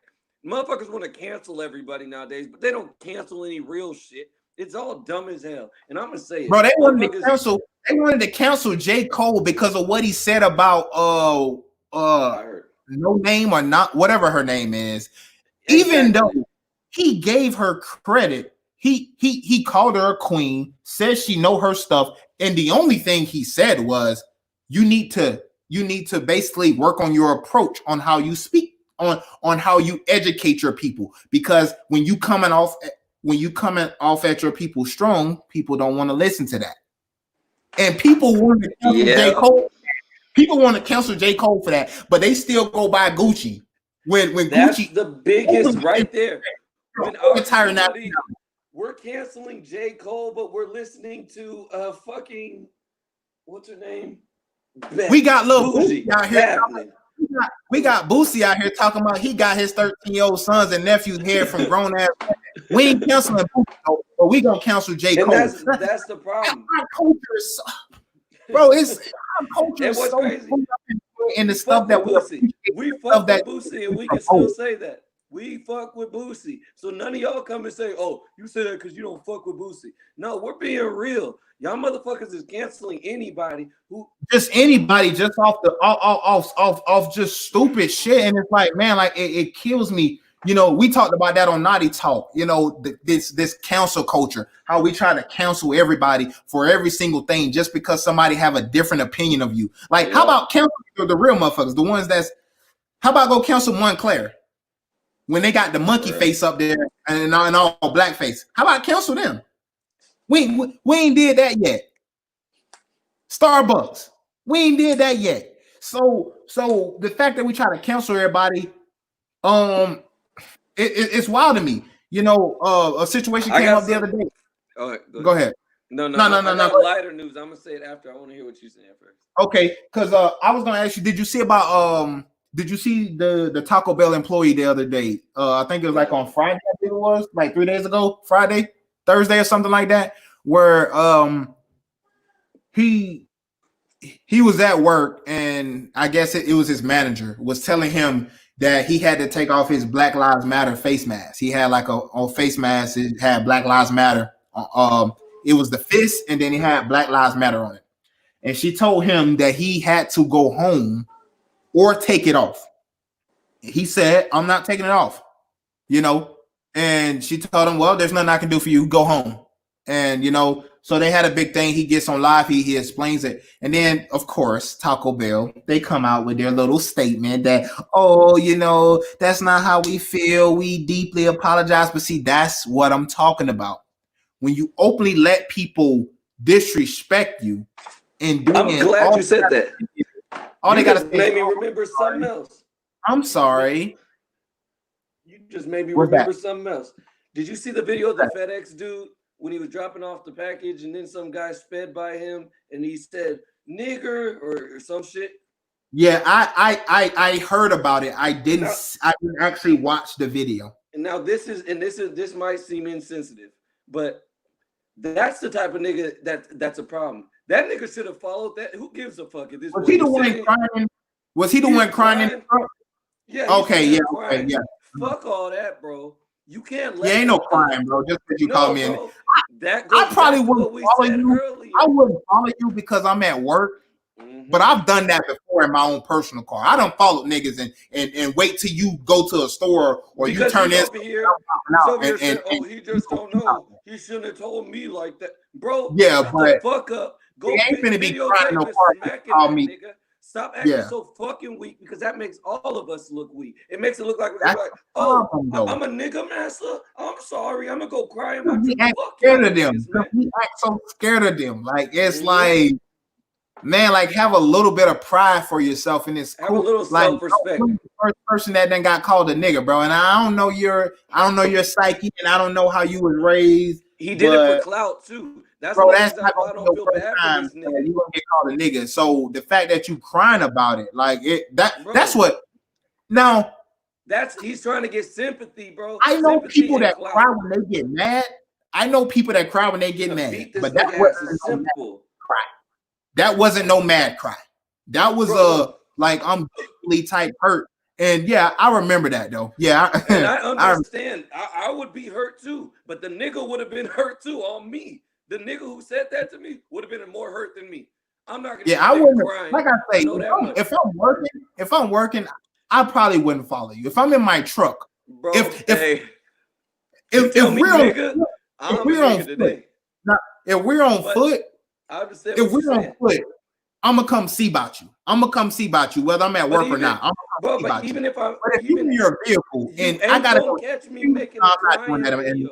No matter what, I ain't making no crying video. It ain't that important to me. If I can't catch you, I'm gonna take a picture of you and hope I catch you later or some shit. But you ain't gonna catch me. Oh, this white man just disrespected. I'm tired of this shit, nigga. We all deal with that shit. Why the fuck is you crying about it? But now I'm gonna go back to. I didn't understand why he was crying. That's the only part of that. Nose and shit. And I know it crying, hurts. bro. I know it hurts. It hurts. It hurts like a mug, bro. But you cannot put that weakness out to these white motherfuckers. Come on. I wouldn't say it hurt. I just say it probably makes me more mad than hurting, because I don't expect anything less. And I guess that's a part of where I grew up from. Obviously, I'm from Florida. I'm from North Florida. If anybody know about North Florida, you know how close that is to Georgia and Alabama, to know how that goes down. And it just makes me mad. And it almost just, like I say, it's almost one of the things where it's like, that's what you expect from them. That's what you expect. I play video games all the time. And that's the first thing they say when they say you're black. But that's what I'm saying. They don't even know. But they just say it because they think that that's what's going to get a rise out you. And guess what? You're right. Because I got time. I always got time. Now I'm going to talk shit to you. But think about it. I always got time, bro. I'm not going to start crying. I'm not going to be like... Yeah, I'm not going to start crying because you call me. I'm tired of being called a nigga every time I go live, bro. Yeah, I'm not going to do that. Imagine every nigga got on World Star and posted every time a nigga called him a nigga. We need to stand the fuck up. Y'all can suck this nigga dick, you bitch ass nigga. And I hate to say that. Excuse my language, mom. I know you gonna watch this. Please don't for this. Please don't. We ain't making nothing right now. Bringing it all the way back to the lighter subject that I was talking about earlier. Did you see the thing about the Chick-fil-A owner or whatever? Nah. Lecrae? Nah. Okay, well they were having some meeting thing, and then he got down and he started shining Lecrae's shoes and shit. And he's like, Lecrae is you talking about the rapper, gospel singer, right? The gospel singer Lecrae. Yeah.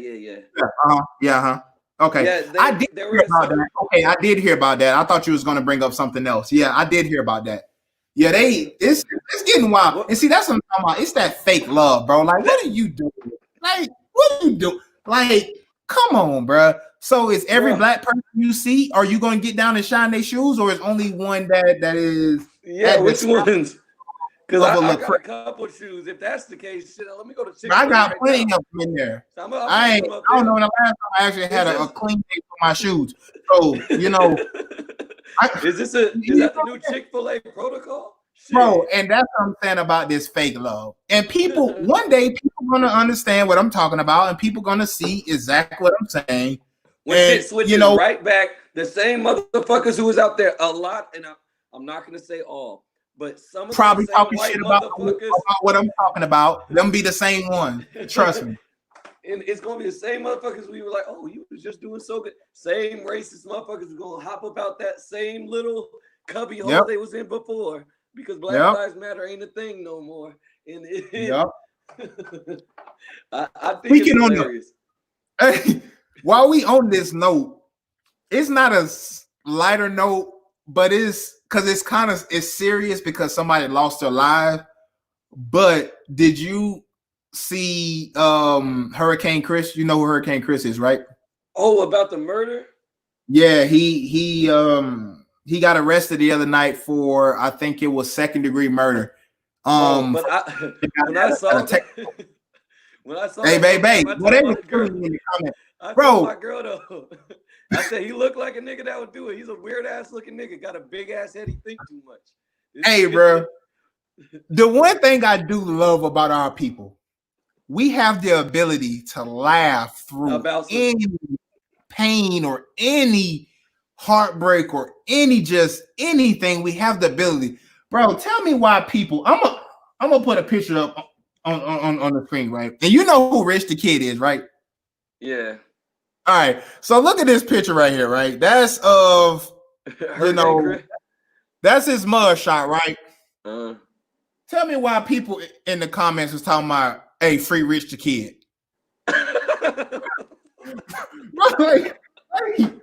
Why do people always gotta laugh and joke about every single thing, bro? We can't. What's sad?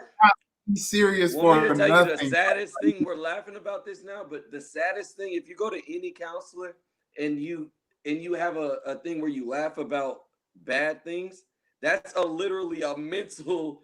It's a way that us as Black people keep going because we go through so much shit. And people don't really understand we laugh that about it. People don't understand that. People do not understand that, man. If you're abused or something, and your whole life you've been abused, you have coping mechanisms, and our coping mechanism as a whole is laughing. That's why when we, in order to not probably kill somebody, bro, or we'll probably have way more murderers. That's when they would need to worry about that. Yeah, they always talking about we so violent, and we don't do nothing, bro. This way. What you mean? Violent. The problem is I always want to talk about black on black crime as if the people that's committing these crimes ain't going to jail. See, that's what they don't understand about this when they want to bring up black, what about black on black crime? Because they think they do something when they bring that up. They be all proud when they say, what about black on black crime? What about, it's like black on black crime, Lil Pookie go to jail, don't he? When he kill Ray Ray in the street. Yeah. He go to jail, don't he? He go to jail and he ain't getting out for a long time. What about when that white cop kill that unarmed black man? What happens with that? So it ain't it's not the fact that the crime is being committed. It's the fact that every time it happens, we have to march and protest just to get motherfuckers to go to jail, let alone talking about get charged for something. We got to do all this just for them to go to jail. But when it's black on black crime, they go straight to jail. They ain't do not pass go, do not collect $200. You know what I'm saying? They go straight to jail. So that's the difference between when y'all want to bring up black crime and all this police brutality. That's what they want of us too. Really, that's killing two birds with one stone, as they call it. That's exactly what the man sees. And I hate saying the man because it's so. I hate saying that because that's been so watered down into today's society, but that's what they want of the people. And until we stand up and do something about it, we need to have more people to actually go in and talk to Congress. We need to have people to speak. We need more people willing to do that. Even if you really just need the celebrities because they're the ones that hold the weight. The ones that always talking about, oh, we should just move back to Africa. The one, they always doing all that talking because they know the millions is going to be right behind them. But the ones with the money, they're never the ones that's doing anything. That really speak either. They don't really say much about them. They're only doing a bunch of the talking, and there's some that put the money where their mouth is. But for the most part, all they do is talk because that's what they do. They just talk because it sounds good. It sounds good to be. Oh, it sounds good to be black. Oh, take pride in your culture. Oh man, that sounds good, So, but then did you watch that whole Dave Chappelle? To do something, you're not doing it. Did you watch that Dave Chappelle? I didn't. But I've seen a few clips here and there just floating around.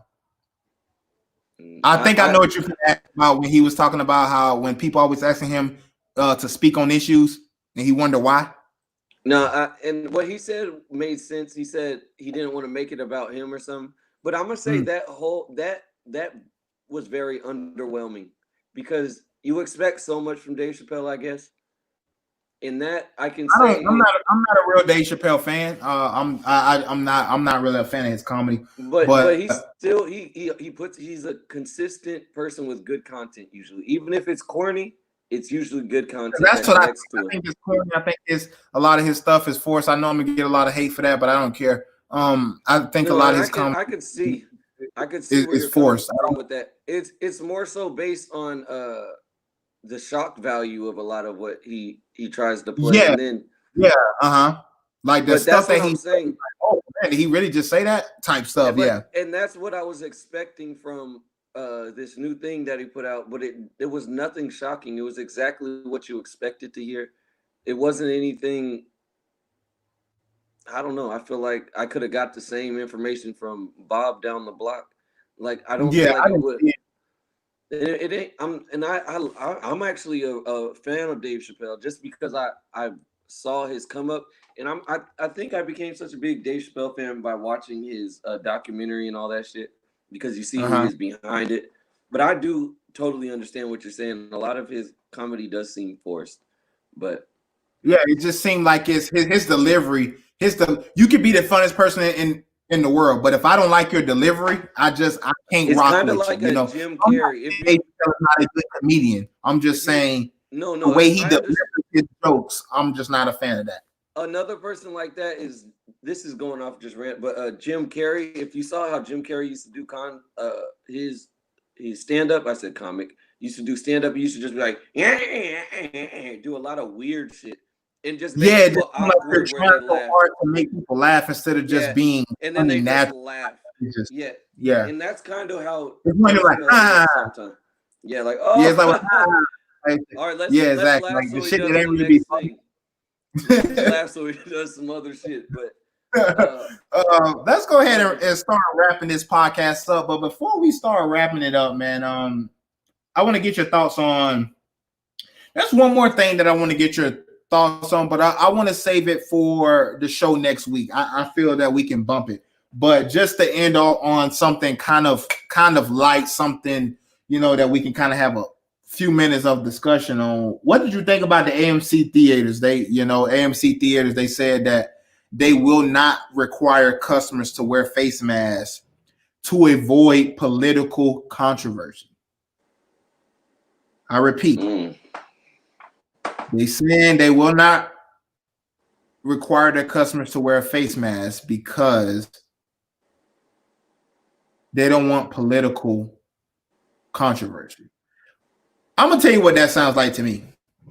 To me, that sounds like basically we don't want to get canceled for telling a black person that they can't wear a Black Lives Matter face mask.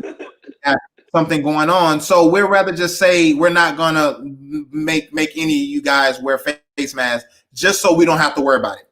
It is deeper than that. You ain't seen the white ladies in public out here tripping too. Like you ain't gonna tell me what to do. I can see they're probably just doing that so they ain't got to deal with none of the old white ladies, none of the young black men who ain't hearing shit no more because we ain't hearing shit. We ain't going for it no more, bro.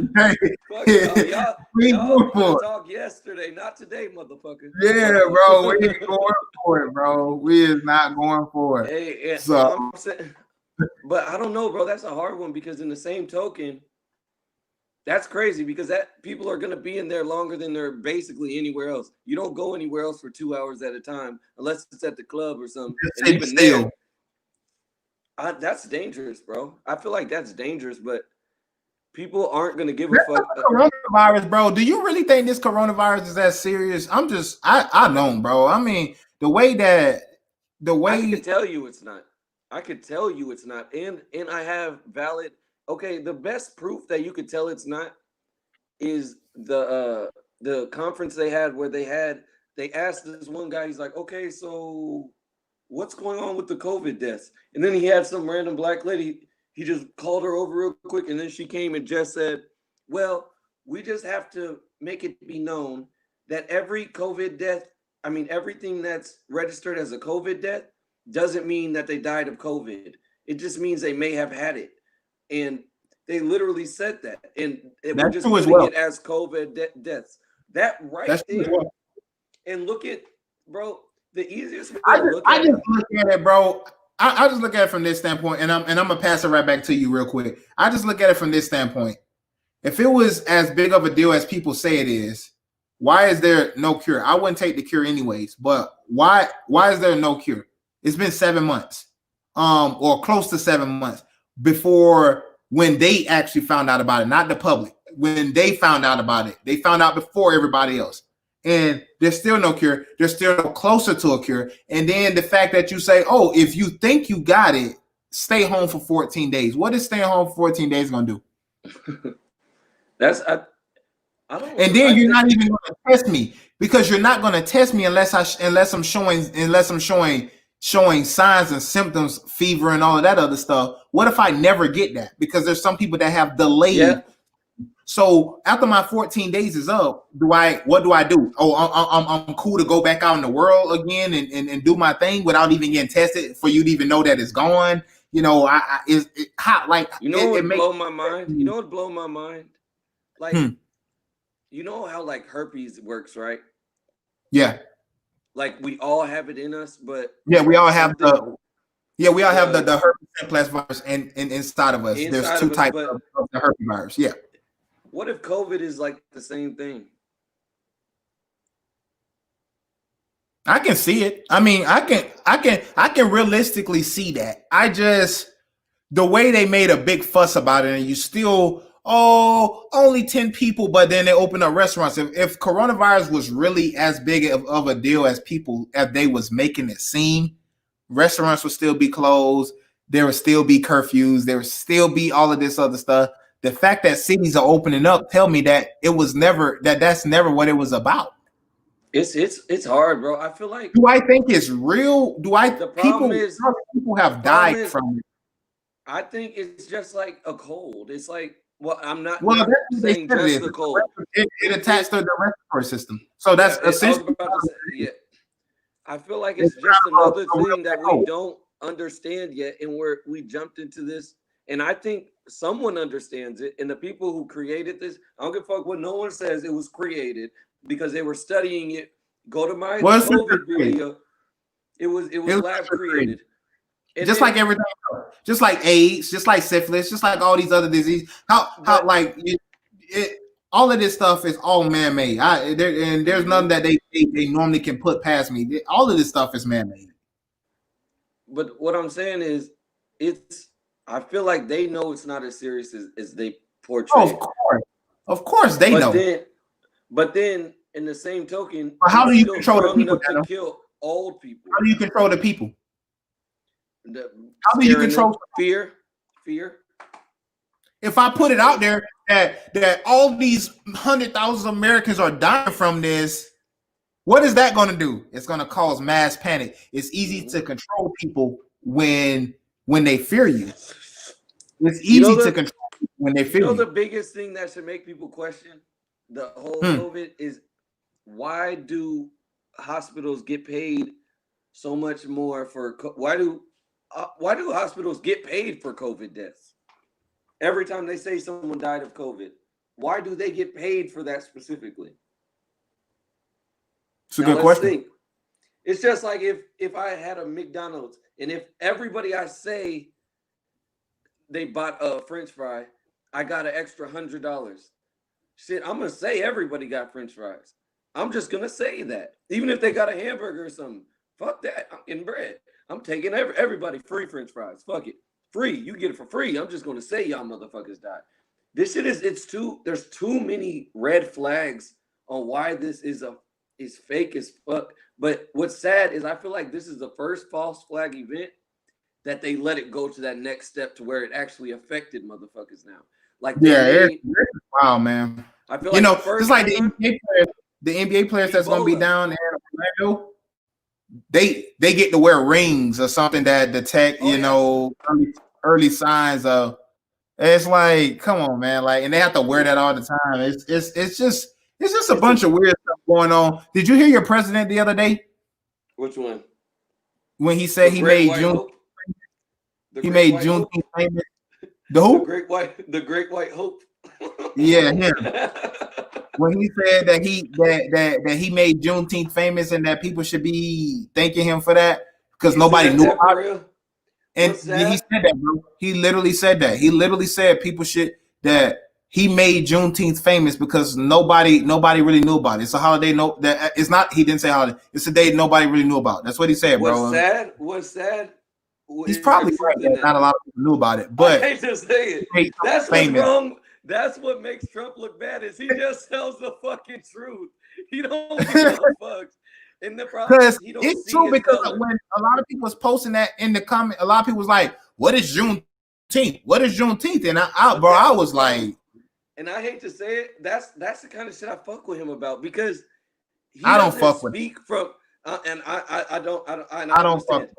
I understand. I don't fuck with him, but I fuck with some certain things. I know what you're saying. I know what you're saying. His I fuck ability, with his honesty, his truth.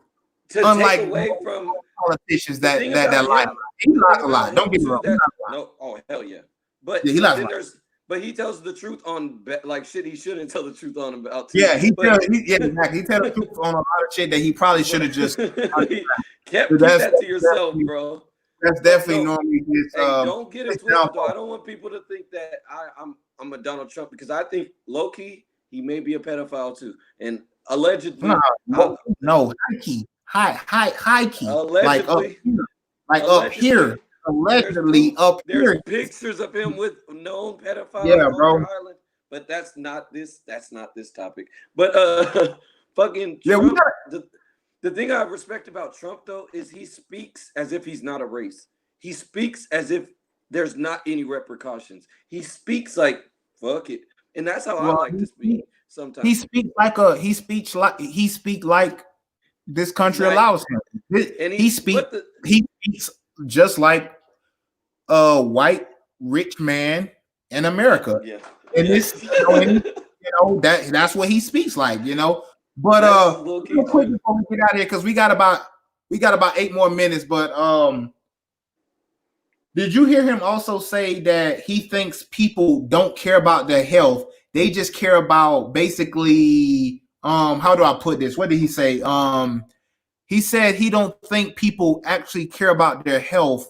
They just care about basically kind of showing him up and proving him wrong. That's why people wear masks, not because they care about their health. As if when you go to stores, they don't say you can't come. You got a mask on. See, okay, I think the biggest problem with this nigga is he's a real narcissist. Like, and you can't. Like, that's the real problem with him, I think. He feels like everything in the world has a Trump sign on that motherfucker. Mm-hmm. So everything goes back to him. And that is a big problem. But I feel like he's more of an ignorant person than he is a bad person. I'll say that much. Like, when he was running against Hillary, I think she was a bad person. Like, she was bad.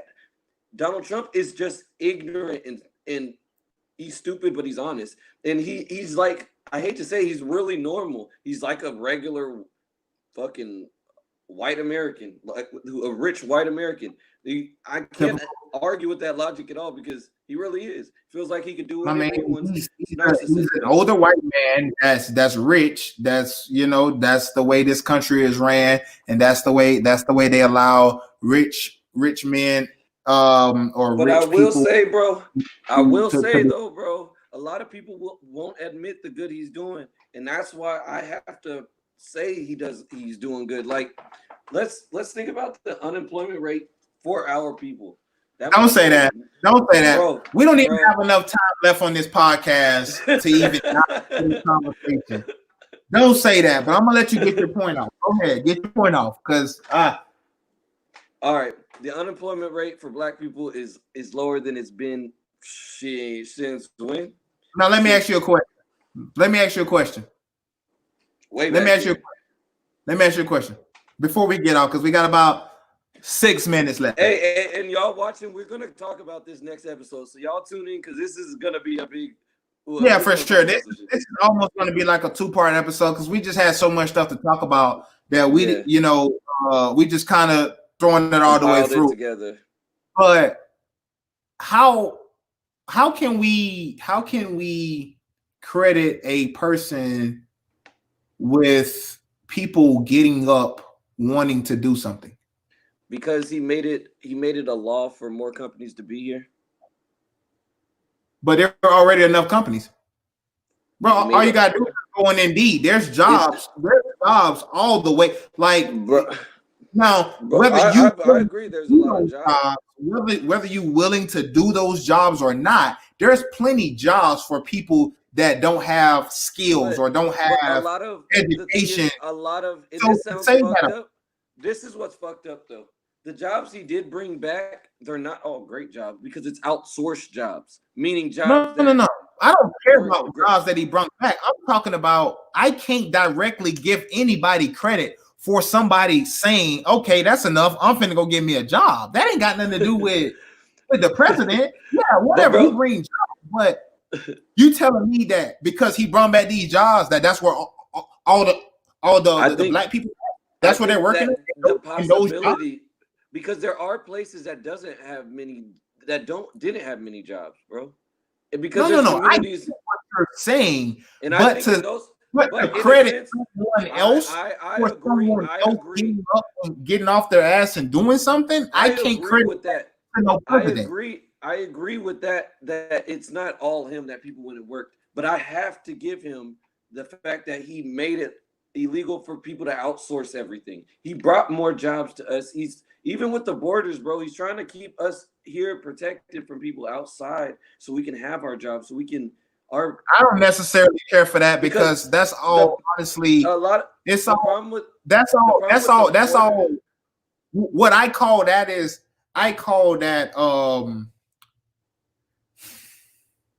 because the border those are like fake facts. Yeah, they may be true, but that's not the real reason, because you're talking about borders when they're building tunnels. Like you're talking about keeping somebody out the wall when they got tunnels, and the people that you're trying to keep out the country ain't even the people that you that just sounded so perfect though. That just sounded so perfect. And you know what I'm talking about. You stay out at the border. No, but what I'm not saying that the borders are going to work. Don't hear me out. I'm not saying the borders work. Mexicans aren't the people you should be worried about at the border in the first place. We're from El Paso. We're from El Paso. We know the borders don't work. We're not from there. No. We've lived in El Paso. The borders don't work anywhere. California, they don't work. They got tunnels in California. What I'm saying. I agree. Florida, that's what I'm saying. Florida, they come through the water. But what I'm saying is the reasoning for the border makes sense. The reasoning it doesn't make because sense. The problem is if you make money, say you make a good amount of money in America and you leave, that money in America leaves. It leaves with them. Who cares? The economy in America, bro. We don't have unlimited sources, unlimited money. We have better sources than most people. And I get it, bro. But the border, the problem is, but that's why I said those are alternative facts. We can say that, oh, that's what it's for. We know that's not what it's for, because he said so himself that it's to keep them people from coming in here, taking our jobs. And it's like taking our jobs. That's why I say I cannot. But when he says any president for people wanting to get up and get off their ass and go work, that ain't got nothing to do with the president. It's not like we were hurting for jobs in America. Well, okay, what made us do it? But what made us get to work so much more than?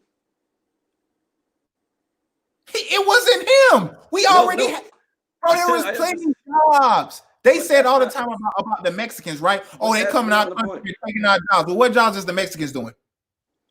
Bro, a lot of labor jobs. The same jobs that's already been in the country is what I'm saying, right? So how can they? But bro, I'm gonna tell you why I understand this. But this is the thing. I'm gonna tell you why I understand this. The roofing company I just worked for, that I will not work for again because they're run by a fucking rapist.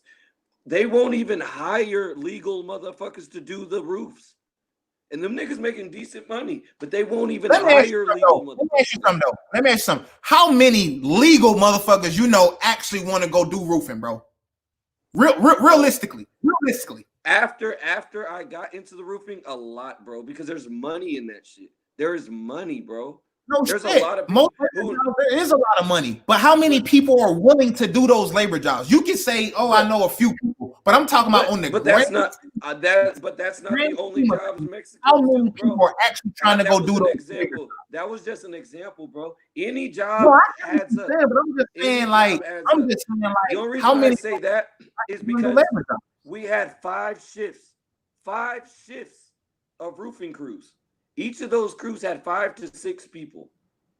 Every single one of them motherfuckers. And the problem is, what do you if you're one of these racist motherfuckers who don't care about motherfuckers' well-being, the thing about a racist person is they don't care about other people's well-being from the get. So does this stop at 2 hours? I think so. All right. We good. We're gonna have to finish this real fast, and we'll talk about this later. But the problem with racist people, they don't care about others' well-being. So, i.e., a big company owner, they're gonna hire illegal motherfuckers because they can pay them whatever the fuck they want, and they can't complain because they're illegal. And the shit happened at my job with all of these motherfuckers. Bro, it happens. You know, like I know it happens. Like you from El Paso. I've been out here for but that's what 9 years. So construction jobs are another good example is construction jobs. I'm not debating what you're saying as far as they can pay them less money, but I'm asking you because those are the same jobs that go out here. Construction jobs. Why? Everybody, bro. Every black man out here. Hold on, you want to get paid $30 an hour? I would, but guess what though? Guess what? I'm not trying to be outside doing a road 12 hours a day. So that's what I'm trying to do. There's a lot of people that's not willing to do that, bro. Because if that was the case, there'd be a lot of people. There'd be a lot of black people in construction. We don't want to do those jobs. No, I hate to say it. No, trying to do a lot of those construction jobs like that. I'm telling you, out here, bro. I know hella people who.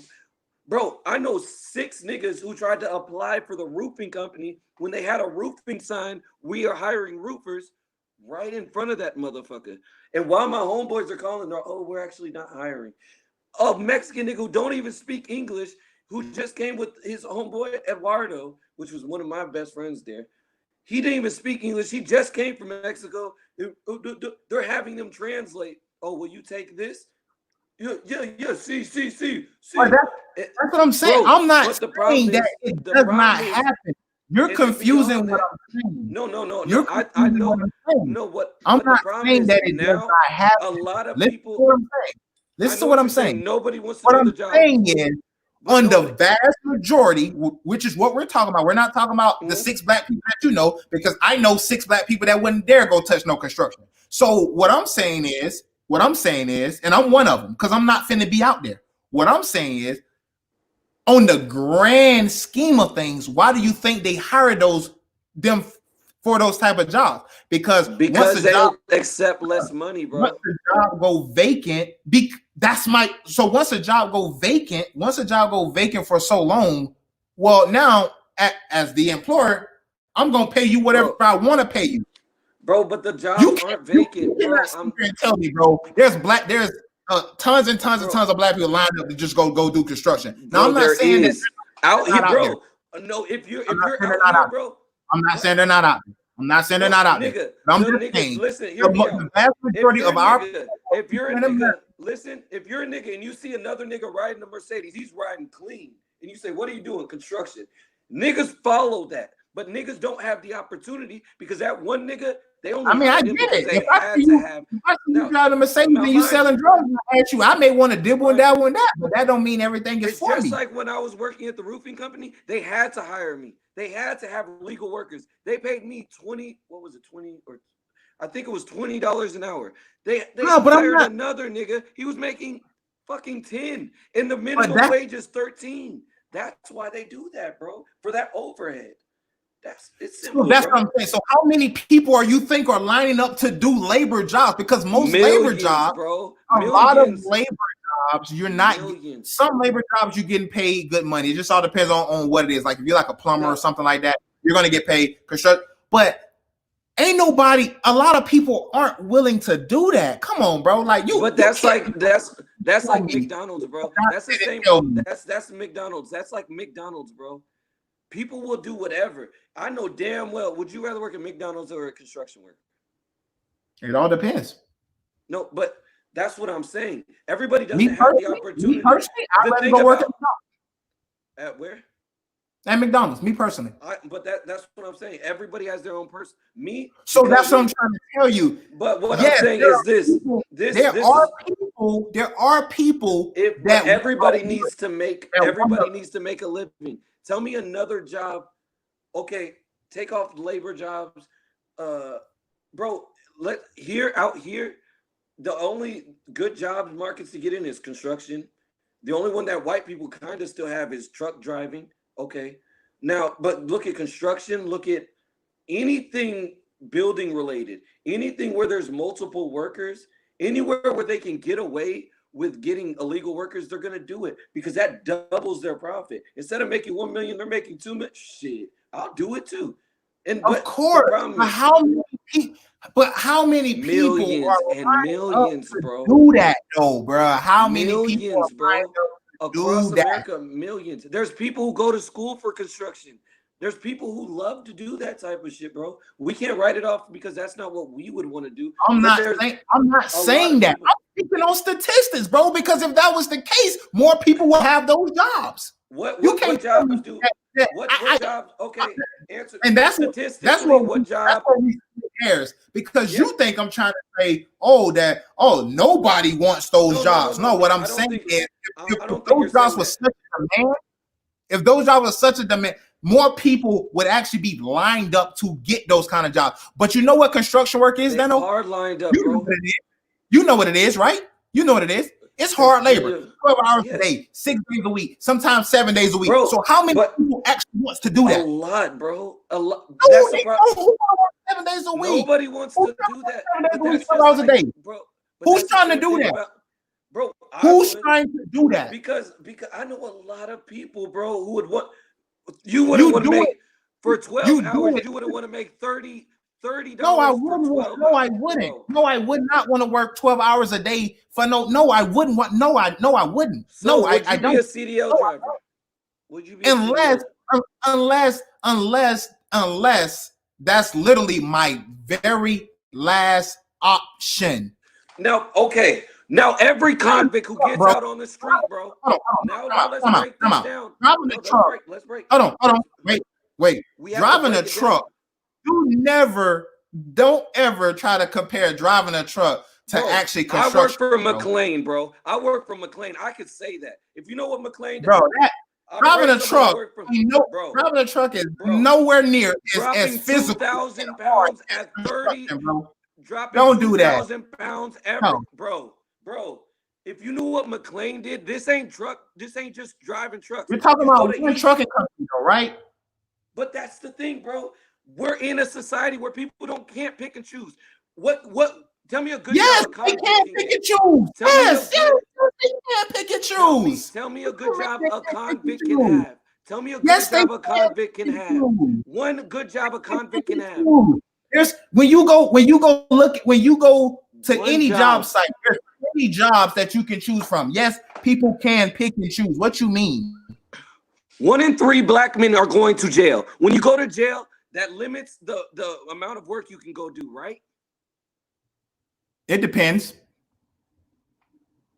Bro. Just going to jail, bro. Like that don't equal you. Hear me out. I got caught shoplifting $5 in candy at 13. That has made me unable to work at so many places. You can't, bro. Okay, let's just say you're. I can tell you where you go join the military and get out and go do and do just about anything you want. No, so I'm just saying, like, I agree. Yes, I agree with that. On the surface, yes, going to jail. In the military.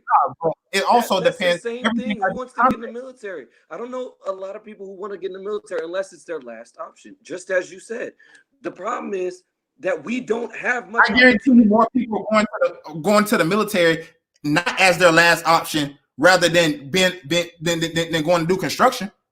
I can guarantee you that. How? You know why?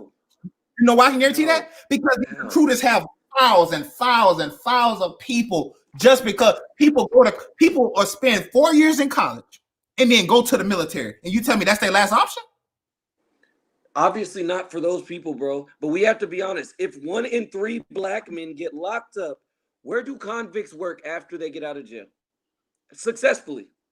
And don't say McDonald's or Burger King, because you can't support a family off of that. Tell me a job you can support your family. You most definitely can support a family.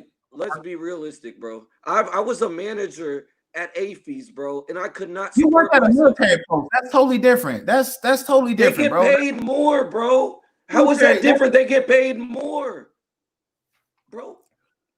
I know a manager that made way more than you working at the same place you worked at. How much did he make?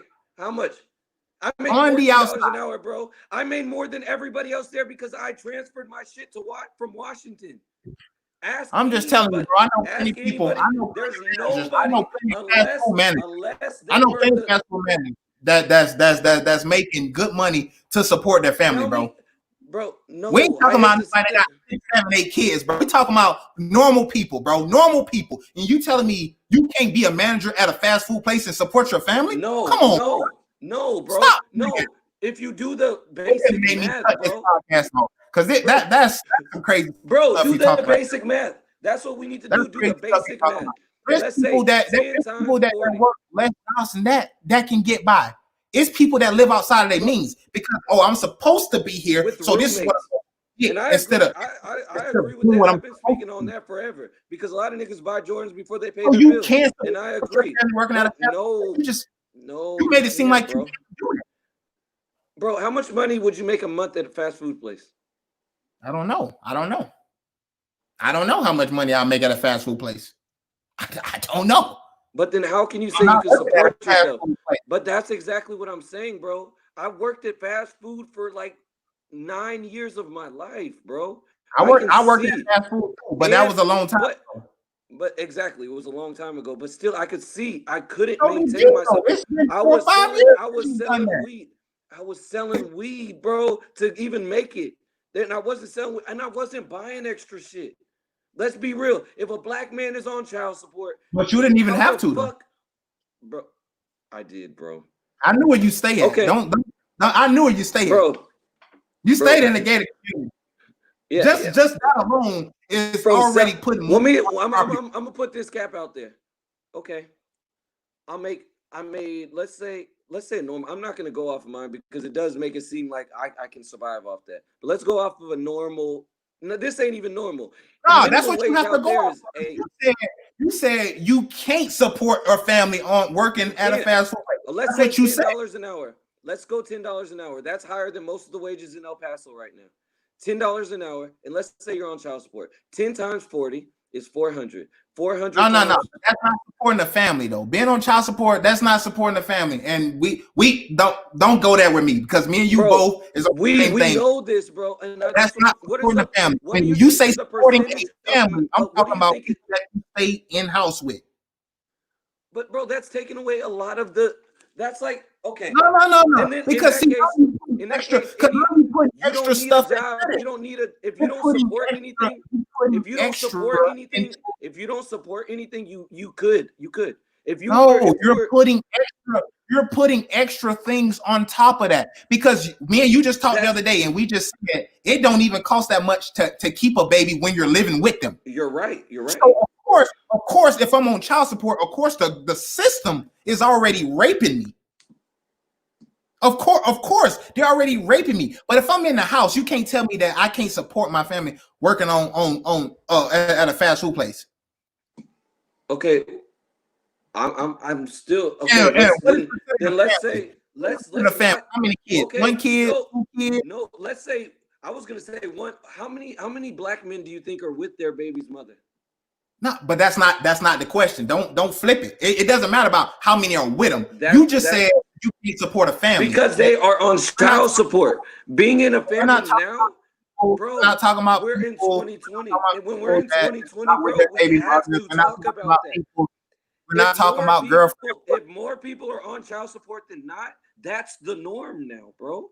That's the norm you go off of. You can't go off of the minute amount. That's like me saying something about rich people. That's a minute amount of them.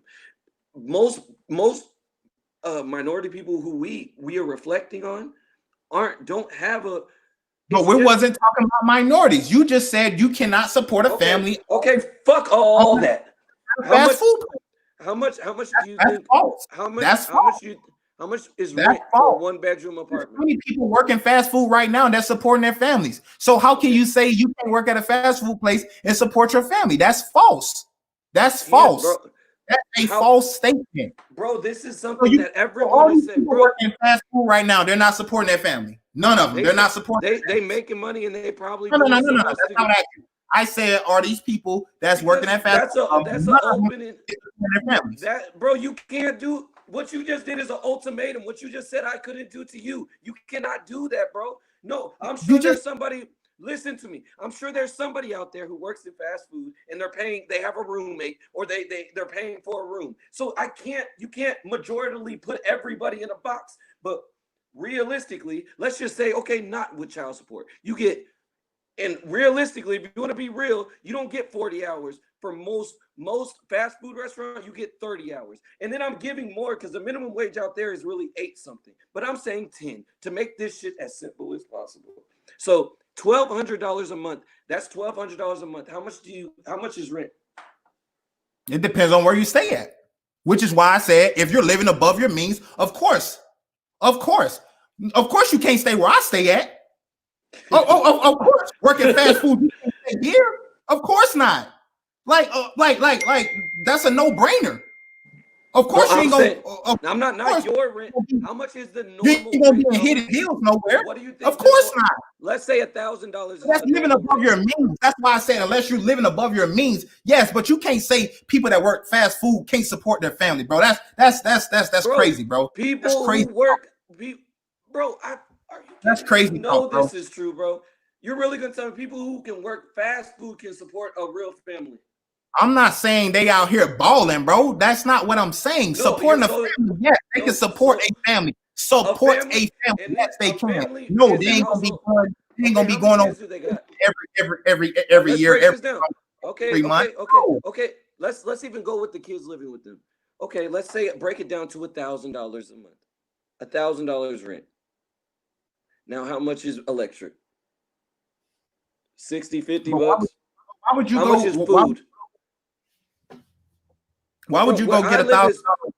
Why would you go get $1,000 place for rent if you're not making that?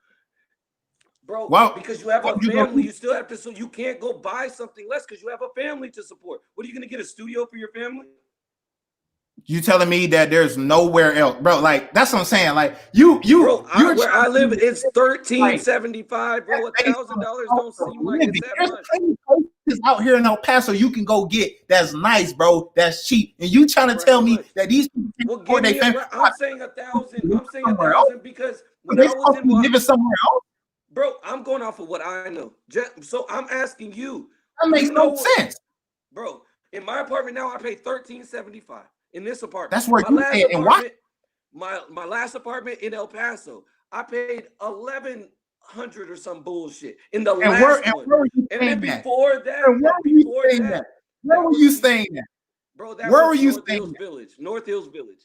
Before now, that, tell people.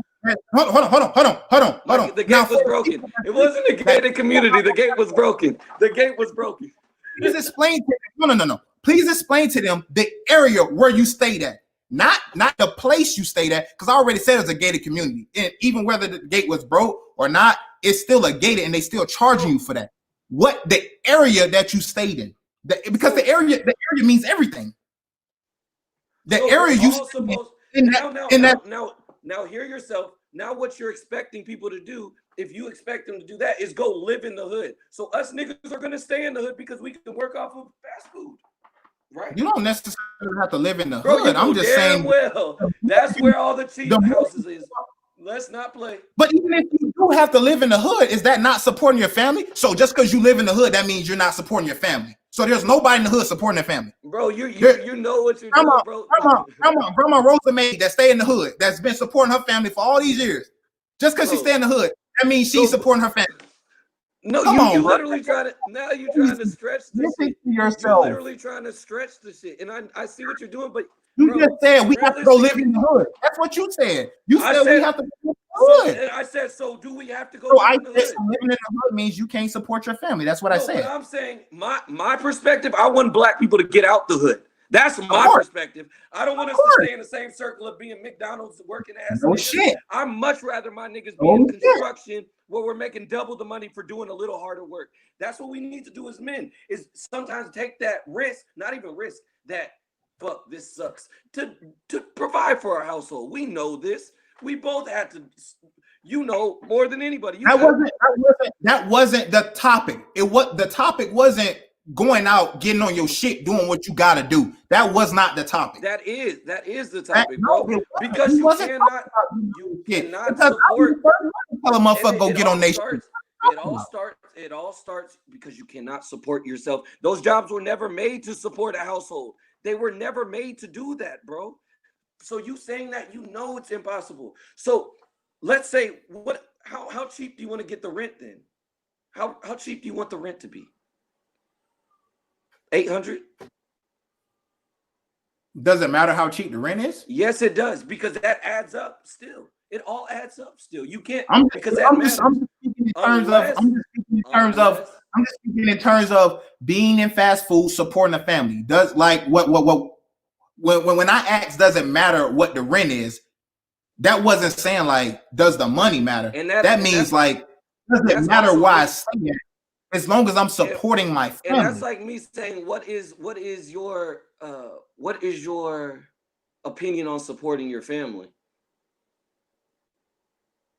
Being able to provide food on the table, have a house, lights, water, gas. Now, if you stay in places that you exactly. So if you you saying have a one bedroom, this is a family. We're making this family. One kid in this family, because that's as little as it can be. We said family. So mom, dad, and one kid. Mom, dad, one kid. So two bedroom or one bedroom? Mom, dad, one kid, 2 bedrooms. 2 bedrooms. So, bro, that's about 950, 900, easy. Where? In El Paso too? In some areas, yeah. I agree. And we should go off the median. We shouldn't go off of the lowest, because that's not a good way. We go off the median. Actually, and we have to cut off the really high, because then that would bring up the median too much. Well, we actually 900. 900 is in the middle, bro. Somewhere in the middle for a 2 bedroom. 900 is a decent. I disagree. But I could even say 850. I'm in a house. Ben in a house. Has a house. Ben has a house. Ben is in 3 bedrooms. He's paying 900. And I want to. So I'm just saying, like, it all depends on the area where you stay at. And that makes sense. You're saying you can't support a family working at a food place. That is false, bro. No, okay. Because what is your idea of support? Let me explain this. Your idea of support is I gotta be living on the west side. That's your idea. You have to have money for gas. You have to have money for food. Let's do this math, bro. Let's say 900 or 8. So you saying they can't? So you saying they can't? But that's your number. That's your number. These people can probably go find something cheaper than that. I stayed in a 2-bedroom apartment, 2 bedroom, 2 bathroom, and it was $675 in El Paso. So what are you talking about? That one really $675? That was actually $650 to be exact. So that's what I'm trying to tell you. It matters about. But that's not regular, bro. That's not regular. That's like if I live in Washington, bro, and I happen to find somebody renting a cheap place, I can't change the whole median because I got a cheap place. But it ain't the median. It's what I can find for my family. Who cares about the median? We're talking about we're working fast food. About realistically, not support a family. That is false, my guy. Because that is you false. you have to have a real number you can go off of with rent. You're not trying to do that. You're never going to have a real number when this realtor say this, when this apartment complex got this, when this place got this. So how can you give me a real number? How can you give me a real number? Because How can you go do off that? of, You don't even know the real numbers. in real estate school, they would teach us to go off of the median of that area. I don't disagree with that. I don't disagree with that. Listen to what I'm saying. We have to have a starting point, bro. We have to just have a starting point. That's how why can I said you give me a starting point when you don't even know when you don't even know the average? How much is? I do know the half, bro. You act like I never lived there. I say you don't know the average of what it costs in El Paso. You haven't done real numbers, bro. You haven't done real numbers. You're talking about opinions right now, bro. We could look this up. You said the average is $900. So what you're saying right now is that's the average $900. That's what it is for a two bedroom. And next time we come up here, we're not gonna look it up now. No, I can keep. I want you to let these people know how wrong you are. I want you to let them know. Prove me right now, and I'll keep going. No, because that's too long. You do know how long it's going to get the property of every 2-bedroom in here. You don't need to do that. All you need to do is put median of a 2-bedroom in El Paso. You could do that for any city. You're trying to do too much. I'm telling you, it'll tell you. I went to real estate school, bro. Prove your point. You know that. Prove your point. My point is, we have to have a No. Okay, and then we add the water. I don't want to hear you talk. I don't want to hear you talk. Prove your point. Right there. You got a phone, right? That's all you say, right? You just got to type it in. I can't use it because I'm using the phone to do the podcast. Okay. Play with me, I got you. I didn't know. I thought you was on your computer. I got you right now, though. Don't worry. Don't worry. I thought you were fucking around. Don't worry. No, okay. Don't worry. I got you. Don't worry, my friend. So then keep let's them entertained. Keep them entertained. Then the water. Let's add water to that. And then you got to add the gas bill. Then you got to add the electric bill. Let's add it. How much do you pay for electric? On average, on average, I pay about a month. Yeah, easy. Like $60. Yeah, probably about 40, 50, because I keep lights off. That's me. That's me. That's what I'm saying. And you're better than most people. See, of course I am. Yeah, my mom for lights. So I like how you said that, though. I like how you said it. People love living outside of their means. We do it all the time. We live outside our means all the time. And that's one of the biggest problems. And I agree. And I agree. That's a big problem too. And that's crazy. That's a big problem too. But that's crazy talk. You have to add how much money are you going to give yourself for food a month? I don't know. How much do you eat a month? That's what I'm saying, Daniel. Like you're asking questions that'll literally be specific. Because you have to be realistic. You have to. This is how you break down. This is how you break shit down. Realistic how? I may be 300 pounds and I may like to eat a lot every month. You may be 140 and you don't like to eat that much. Exactly. So who's going to spend more money on food? Me or you? What I'm saying, that's what I'm asking you. Because I might say I need $200 a month for food. And my for some point. People, so how can you that say might be a lot. Because we have to put that in there. Now you have a family with one kid. All have different things that make us. So you can't. That's why I say you can't support your family, because once you that's even more reason that you support your family. What you mean? $200 will not support a family house, bro. It won't for a month. You think you could spend $200 and feed 3 people for a month? Because that's the only way. That's the only way this works. Because I even brought down the rent to $800, and then $200 for groceries, and then the rest would go toward gas and all that. But I mean, not even gas. Your other electric, gas, water, that's already going over. You don't have money for gas. So okay, ride the bus.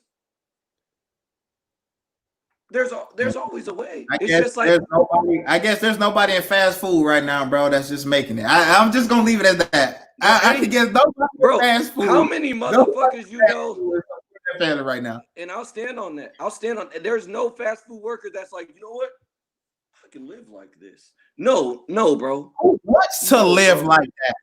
Who wants to live like that? Just like you were saying, who wants to work in construction? The same motherfuckers who just may not want to do it, but to say people aren't doing it, that's getting hot. That's what I'm trying to get you to see. The only reason big corporations hire legal people is because they have to, bro. The only reason McDonald's crazy. The only reason McDonald's is hiring people That's that they crazy. How, bro? How? This has been something people have talked about for years. That's why here in Washington they even had to raise the minimum wage because the wages weren't high enough to make a living. Even if you want to talk about here in Washington, oh hell no, you ain't making it. Hell no, you ain't making it off fast food. Hell, there's nowhere, bro. I live in the fucking hood, and I pay $13.75. I live in the hood. My neighbor, being like my neighbor don't have as many bedrooms. That's Washington. That's Washington. That means cost of living is higher in Washington. I know that also, because that's the way the military do their BAH for school. Right. You're right. And we're also paying $5 more an hour, bro. We're actually $7 more an hour, bro. We're actually paying $7 more an hour. So that cost of living, it evens out. You're fucked everywhere. Of course, that's what the cost of living is supposed to be for, bro. To even out what you would probably make somewhere else. That's what cost of living is for, bro. Like, exactly. It's not rich. It's to even it out, and evenly you can't support a family with a fast food job, bro. And hey, it's not ideal. It's not ideal. It's not the ideal thing, but to say you can't do it, that's. Bro, come on. That's like how many people work fast food in America? Telling someone that you can't live with no job. A homeless person will say, "Shit, hold my shorts, bro." At the end of the day, there's always going to be something else. There's plenty of homeless people. But that's what I'm saying. What you're saying is, but there's plenty of homeless people though. Because you're trying to tell me, support a family working at a fast food. I'm holding on to that, bro. You can't support a family. Bro, when I was a manager, I only had one kid, bro. I had one kid. And I didn't pay extra child support at that time.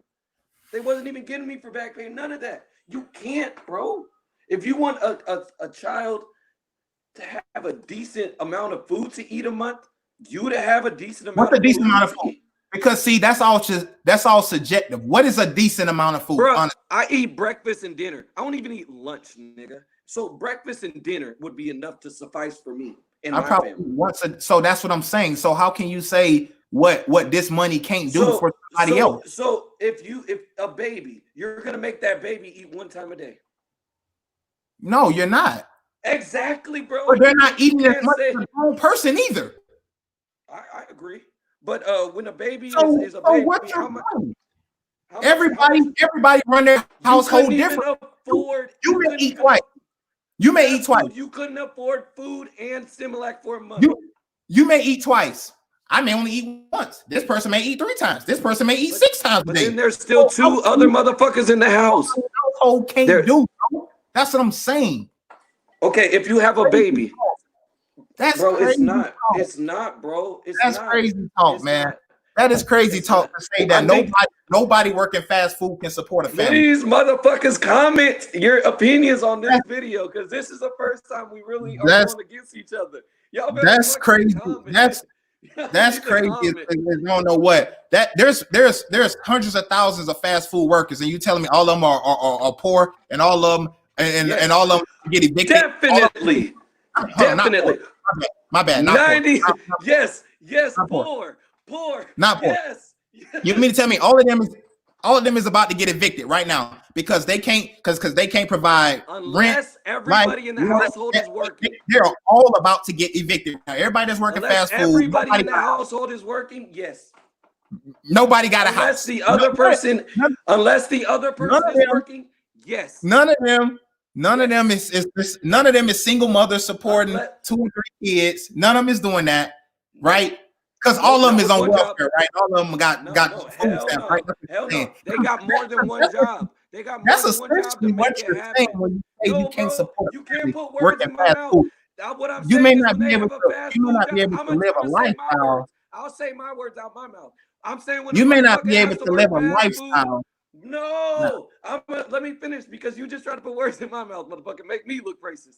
What I'm saying is when a fast food motherfucker is working fast food, they have to work way more hours. They have to work at least 2 jobs because they can't. What's the difference between working 12 hours a day? What's the difference between doing that and working 12 hours a day, 7 days a week at construction? Working extra hours. The extra $15 every hour. No. I don't care about the money. I'm not talking about the money. I'm not talking about the money. You just say they have to work extra hours. And I say, what's the difference between that working that 12 hours? Because that's what you're doing. You're slaving on that job. You don't need to work that.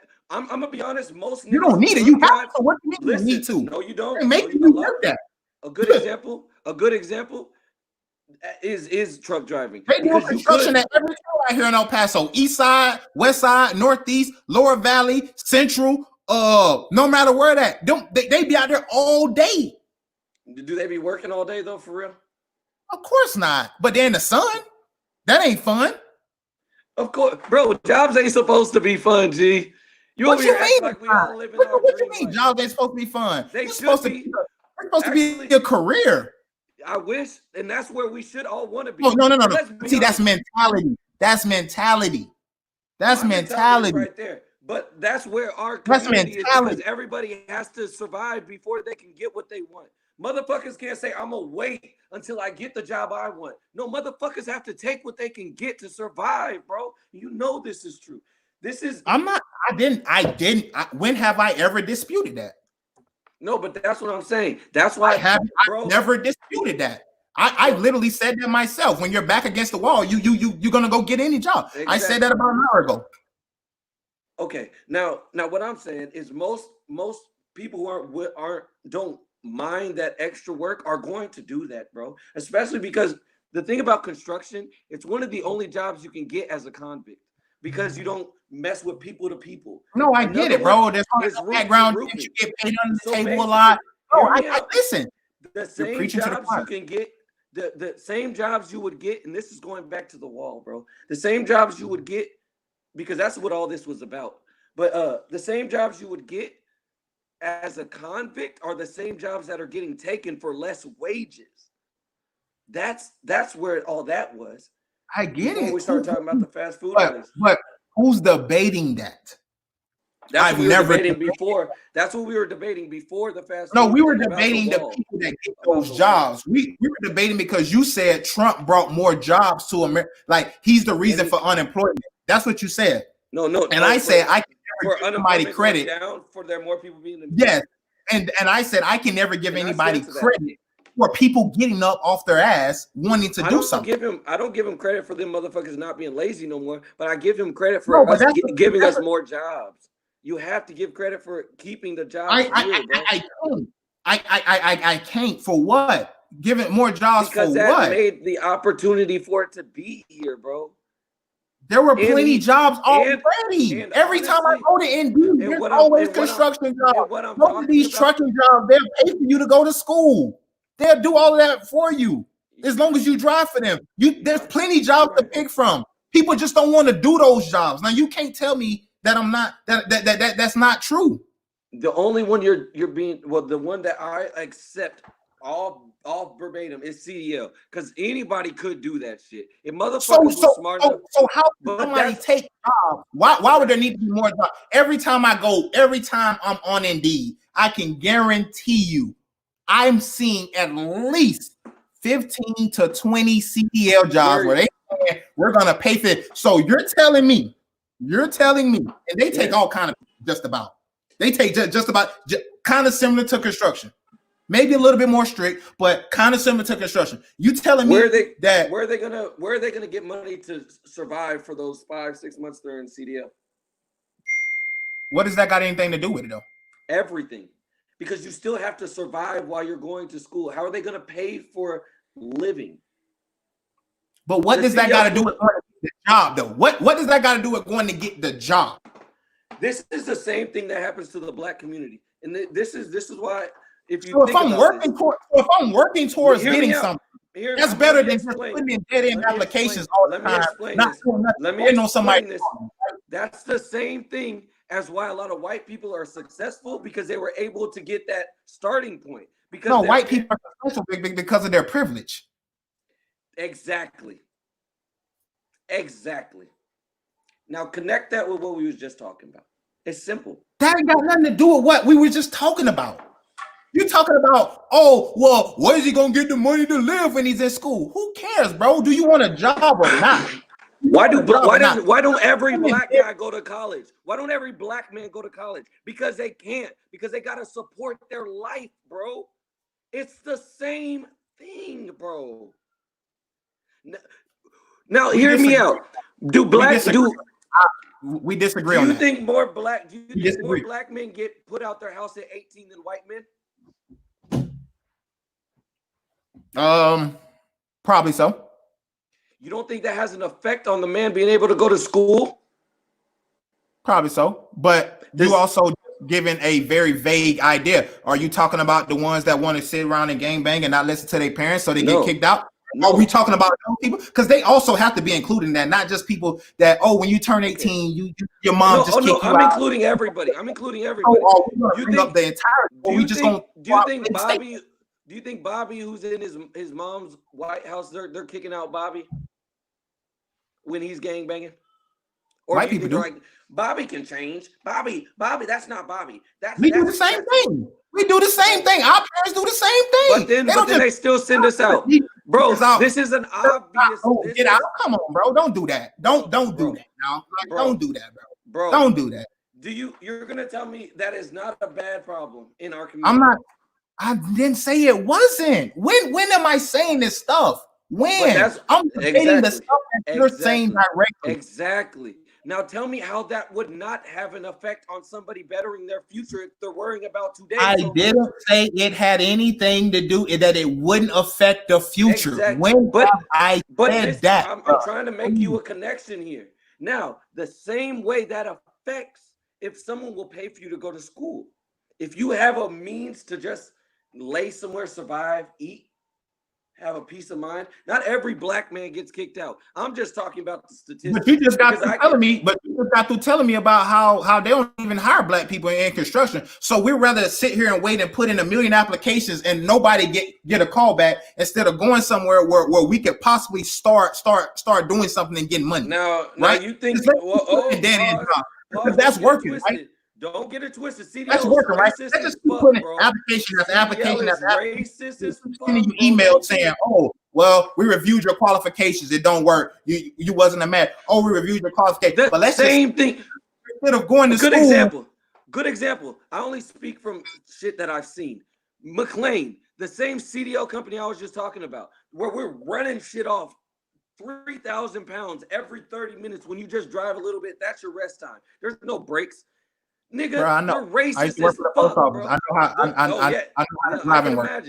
Imagine I know how to drive the post office. Imagine it's just like the post office, but then instead of dropping off like 3 or 4 packages, you're dropping off like 1,000. But anyway, they're doing that as well. They're doing that as well. At one time, and I'm sure they're doing that as well. But I mean, they're doing that consistently. Every single time you're dropping off to a 7-Eleven, not Bob. But what I'm saying is, every fucking black man that's there feels it. When you go to a lot of these CDL places, it is a job for white people. It is a white industry, and it is. Whether people admit it or not. America is for white people, bro. Like they took the work of our people and made it there. So this is America. What's the difference if Mexicans do America? Give me a black job in America then. Bro, a black job in America? Mm-hmm. NBA, NFL. That's not a black job. So why don't leave? So is the NFL. So is the so is MLB. What? It's racist. So is the NHL. So is golf. So is NASCAR. No, that is a good question. What is a black company? In America, bro. This is America. This is America. There ain't no black job. That's why we just got through talking about Kyrie Irving talking about own league. Why is that? Why is that? And that's exactly, bro. But so why would I sit around and wait for applications to go through when I can just at least, I may be homeless, right? I may be homeless. But guess what? I'm gonna be homeless with no money coming while I'm still putting in them applications and ain't nobody calling. Ain't nobody calling me. Nobody calling me. I hate to say it, everybody I've ever known who's hungry and don't have anything, they would work before they go to school. Everybody. And then they would try to get school going in. CDL ain't necessarily going to school. You obviously got to go to school for CDL, but that's not necessarily. It's not like, oh, I'm going to school for 4 years, bro, and I need to support myself for 4 years. Come on, bro. You know what I'm talking about. Yourself for 6 months, it's still something, bro. You don't have, but you're not doing it for 6 months. You're not in CDL school for 6 months. I wasn't. Look at it. Yeah, every other. Yes, they are, bro. Straight up. No cap. No cap. And those are good schools that take the time, because my school, my little month school, some of those same schools that don't like that have also paid training as well. Once you make it through school and get your license and all that other stuff.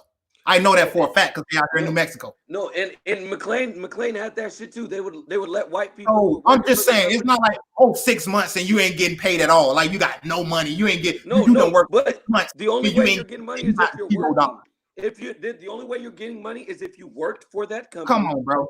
You worked for that company, bro. I know how this works. You work for that company, and then they have positions as drivers. Then they'll pay for your school, but then you're still coming to work on your off time. So you're still working. You're still working. Oh, you can't just go to school. I'm just asking you to work. I'm just asking you for going to work. For 6 months. So for 6 months, you get paid $0. Why are you going to school? Yes. Unless CDL school is 6 months. Yes. Go look at Bates right now. That's false. But we're gonna end the podcast right here. We didn't have my CDL, bro. And it didn't take you 6 months of no pay. You're totally right. Fucking school is literally only a month out here, and you getting paid. You're on the road, getting paid miles, paid training. Bro, if you ask any CDL driver, there are those bullshit companies that give you some shit in a month. And that's where I went. That's why I fucking crashed, bro. That's why they recommend you go to the real courses that are. That's because your ass don't know how to drive. That's why. That's why. Because bro, if you're gonna tell me you cannot learn successfully how to drive a CDL truck in a month. You can't. You can learn how to turn that motherfucker, change the gears. You can't, bro. You can't. Even the motherfuckers who get better, a lot of motherfuckers don't tell you you're a trainer. You sit in the passenger seat. You take out the packages for months. And then you sit and you drive a little and the niggas telling you what to do. And were you getting paid? Just learn it. Were you getting paid? What? When you were a CDL driver? When you were taking out packages. GI Bill. I ain't talking about that. I'm not talking about in school. When I had my job, I know what the GI Bill does. When I know what that my job, yes. When I was actually working for McLean, yes. I wasn't a motherfucker who got them to pay for my schooling. You know I used the GI Bill so they would pay. I'm just telling you, I don't care about whether you get people to pay for your school or not. That wasn't necessarily the point about whether who's paying for school or not. That was just a thing of when you need a job. Obviously, there's plenty of CDL people out here that'll pay for your schooling. So to say that, we needed more jobs. No, we didn't need to do that. That's need to get over. People just need to get out of themselves of being, I'm too good for this job. I'm too good. Now, don't act like that doesn't happen. Don't act like that doesn't happen. Oh, I definitely. Don't act like that doesn't happen. Definitely. Working at McDonald's? I ain't been working no McDonald's. Come on, bro. Like that happens all the time. So you can't say that, we needed more jobs. No, there's plenty of jobs. People sometimes feel that they are above these jobs because of where they jobs status at in life. The jobs that pay decent are getting taken away because nobody wants to fight for McDonald's jobs because them motherfuckers can't hire illegal people. Big corporations when you need money, it doesn't matter where you work. You're gonna go get money. That's what a hustler do. If you need money. Yeah, you show damn right. But a hustler also ain't gonna go. When you need money, you're not going to get these jobs because I'm too good for this job. Hustler knows he needs $500. He ain't gonna spend all his time making $5. Every hustler knows that too. So what you gonna do then if you ain't got nothing? Find a real way to make money, bro. Nah, that sounds like an idiotic way to do shit because you're talking about doing construction. Construction. I'm not gonna go work at McDonald's because I'm too good for construction. That's if they're gonna hire you on the spot, though. You have to hope that they're gonna hire you on the spot. You have to hope that they're gonna do that in order to do you on the spot, G. I'm not saying McDonald's gonna hire you on the spot. I'm not place that hires you on the spot. that. But I'm saying most of the time when we get to that point where we need, oh man, I ain't got nothing, I'm on my last. It's probably because we didn't do what we was doing before that.